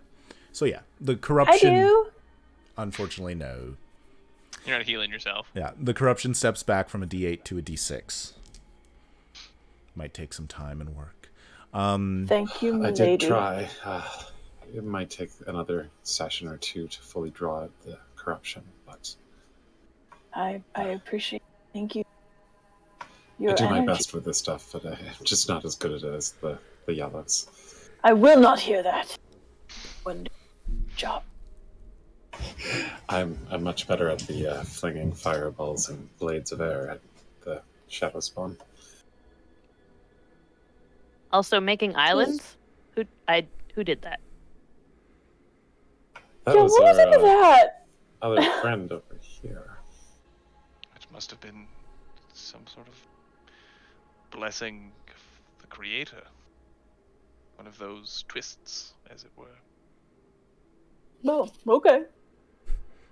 Yeah, I'm just gonna like look between Isha and Nalam and be like,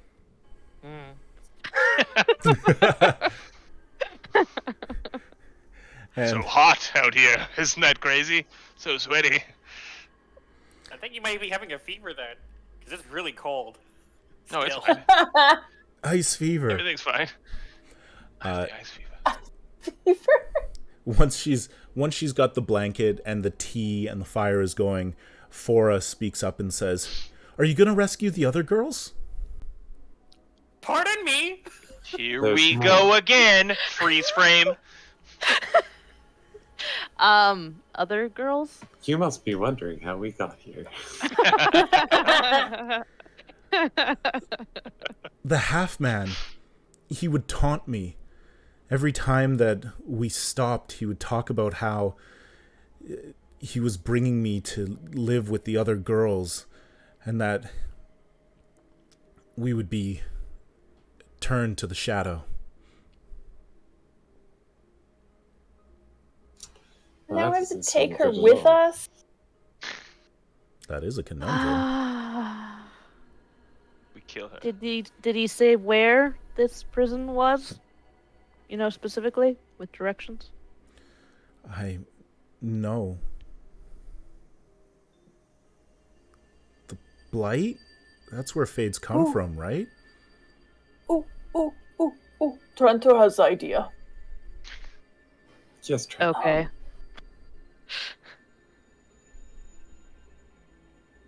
Renea. Mm-hmm. I said it right. Perhaps your wolves can do the spelling and find it while we return her home and assume those look your wolves puppies?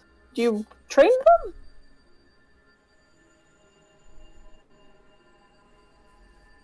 Train's a strong word. No. I just talk to them. Okay. Well, okay. Yeah. Talk to them, find the girls.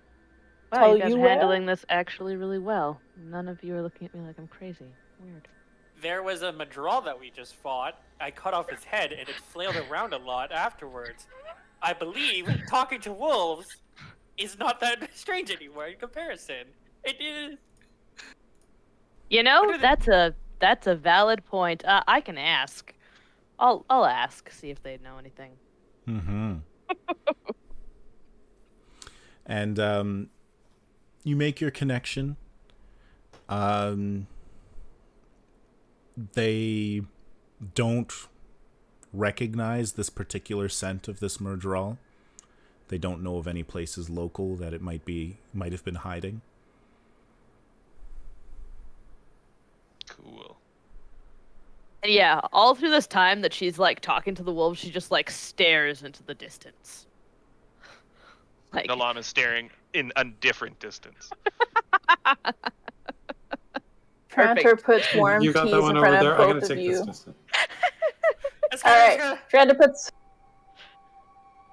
Well, this guy just gonna look at Tranter while Rihanna is staring in the distance and goes, I thought there would be more a wooing, but I guess not. That'd be more like a barky bark time. Yes, I thought there would be actual talking. That's. I've never talked to animals, so I'm not sure. But I mean, I talked to the tea for them when they're ready. I mean, I've talked to my house cat a few times. What's that? What is your cat's name? We have a deep 20-minute conversation about a cat. Fora gets a little bit bored and like walks over and just sort of stands like that awkward Wednesday Addams sort of stand over the dead Murdral. Oh God! No, come back and sit down. Just pick her up by the back of the shirt. Yeah, Tranter will not allow her just to stand by the murderer. She picks up the blade. Okay. Now I am armed too. When you pick her up, like she sways on her feet and she basically is falling asleep. Good. She's Aww. I wrap her up as a little burrito. But Tranter notices at the hip of the Murdral an ornate dagger. Loot. I do not touch it. No, of course not. That would be foolish. Tranter goes, and then walks away. He cares not for material things, such as fancy daggers. Can't make tea with daggers. Second quick GM hint. There is a very fancy signet on the pommel of that dagger. Yes. Okay, I'll say, Iskander. Fancy Yes? dagger. I don't. Do you want? It's very fancy for me. Isha, are we allowed to take fancy daggers from murderals? Mom! Can I take the Murdrol's dagger? As far as I know, if it's not their Thekindar blade, it should be safe. Although Alright. I wouldn't necessarily trust anything that is upon one of their corpses. Okay. Well, this scanner will poke it and take a look at it and then probably see the seal. Mm-hmm. And he might actually try and identify it since he is, spoiled rich boy. Okay. I would say that it is rather difficult. It is 2d10. Ooh. And so it's got to be a little bit. Yeah, no, it's just a 2d10 and we're getting a 17. Yeah, that's a no.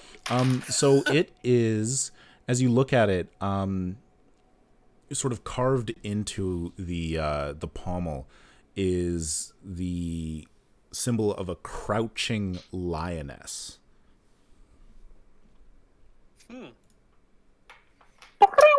I don't recognize this seal at all.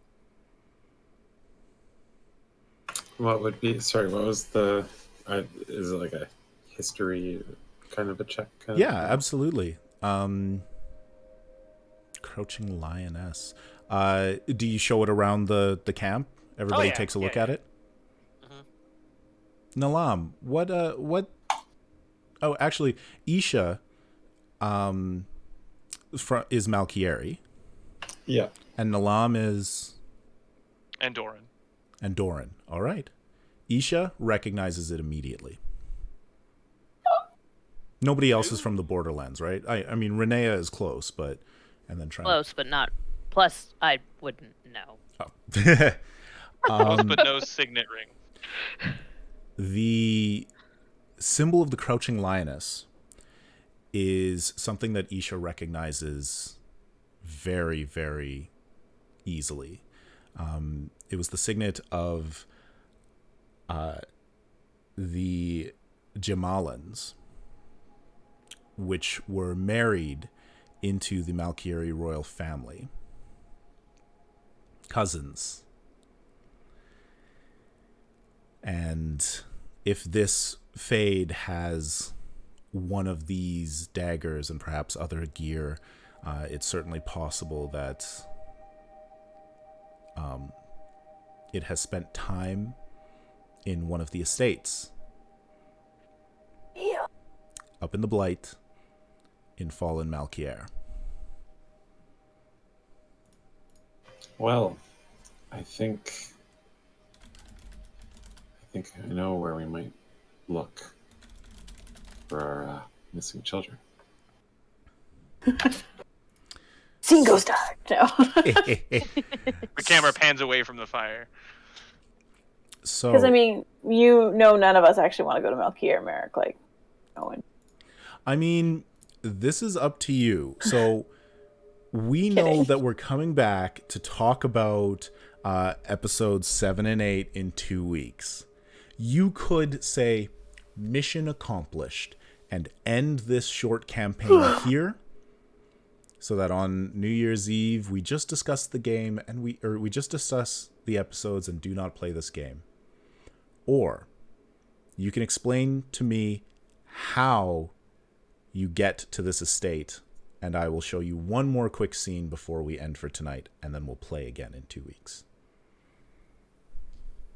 Well, Isha would definitely want to go, because they'd be going home, and she's got some things to prove. I just want to keep playing. Yeah, there's always that rule. I don't ever want to stop playing Wheel of Time. The main question is, we can't exactly take the little girl. You're we right. sure can. We'll have to kill her. That's not at all what I meant. We can and we will take the little girl. Whoa, what is that I hear? Traveling people? Great. Plot-heavy traveling folk? Like, I imagine we were like, the Fade was heading towards the Borderlands, but we hadn't quite made it there yet. You are correct? still in Arafel, yes. Yeah, so there must be a nearby town that we'd be able to kind of like hook At up. the very least, a border force. As an Aes Sedai, I must have a network of people somewhere that I can hook up with and get color your shawl. I love that. I love that. Home. You take like a 2-day sort of out of your way journey to hit up a small Arafellan town where you have an eyes and ears where you can put for a week or two and know that she's safe with people that you have worked with before and you trust. And then you head north into the Blight. Heck yeah, we do. Yeah. So I'm going to switch this background. We're not actually going to see too much, but Just we're going to go... bone. Also, I assume at some point during that ride, there is a long conversation between Isha and Nalam. Oh, yeah. We just walk away from the group for a bit. So, male channeler, eh? What? Huh? No. Goodness. Sometimes things happen. All right. So I don't know. I just stand there. I think about something, and it happens. Like, I'm not channeling for sure. So I know I'm not the dragon. 2 days to 2 days to the other village. Probably 4 or 5 more days heading north, passing through mountains and then into the twisted landscape of the Blight. Everything around you is noxious and gross. It's warm like a swamp. Oh, Nalam touches something and dies immediately. What's this? And I would assume that Isha is probably coaching people on some of the things to be aware of. Don't eat anything. Don't touch anything. Don't touch stuff. Don't step in pools of stuff. Don't touch anything. Don't eat anything. Just generally pretend that there's nothing around you and just like straight on the path. But if there's something on that path, don't touch it. But if there's something on the path, definitely think that it's there. And it's also monsters. So many monsters. And you've got to start taking off winter coats. It's just so hot. Isha, comfortable. Heat doesn't touch it. Iskander's delighted. Oh my god, like, oh gee. It's warm again. Yes. And I can feel my feet. with a little bit of looking, you are looking for the estates of Idaean T. Jamalin, who was a survivor of Melchior. She only passed about 10, 15 years ago, but these are some of her estates that were out here, sort of north of Arafel in Fallen Malkier. And you come upon a large manor house enclosed in a wall, fairly overgrown, with a sort of like a C shape of buildings with a courtyard and a large outbuilding that looks as if it might have been a gathering hall. So we're going to switch this background. You're going to see the interior, but, that's just because I'm slightly less prepared. But that is that. And we actually switch it because this is not a Tom Kartos map. This is from Chepiku. Our other good friend. Piku. That's a very cool map, actually. Yeah. And as you sort of like stand in the distance overlooking this manor house, you see a little bit of movement as somebody passes behind a curtained window. And then from the outbuilding, you hear a horrible whistling, piping screech. And that's where we'll pick up. It's the same as where that I said die one! What? Meric, you weaver of tales! That's where I've been heading the whole time. What's that? So funny if we were like, we're just gonna go home. Yeah, no. Meric's like, all right. Yeah. Then, like, instead of a game, next time I would have just narrated what happens with Belenia Sedai. When she wins. That's right. Giveaway! All right, let's do a giveaway. All right. Let's give a do-away. Giving away. Everybody, you got 10 seconds to put the word tower in the chat to win a lovely PDF of the Cortex Prime core rulebook. Oh, Jen's counting down. You got 5. You got 4 seconds. Put that in there. I don't know. There's a little bit of a delay, so I mean, they might be... Hey, they got it. Earl was already in there, but good job, Earl. Just leading the charge. Bonus points for Earl! Okay, we are going to close the giveaway, and we've got 4 people. All 4 of you are winning a book. Yay! First up, Yay. Kajorlian. Congratulations for the book. Second is Kervalian. Congratulations for the book. Alakai Noel. Congratulations. Yay!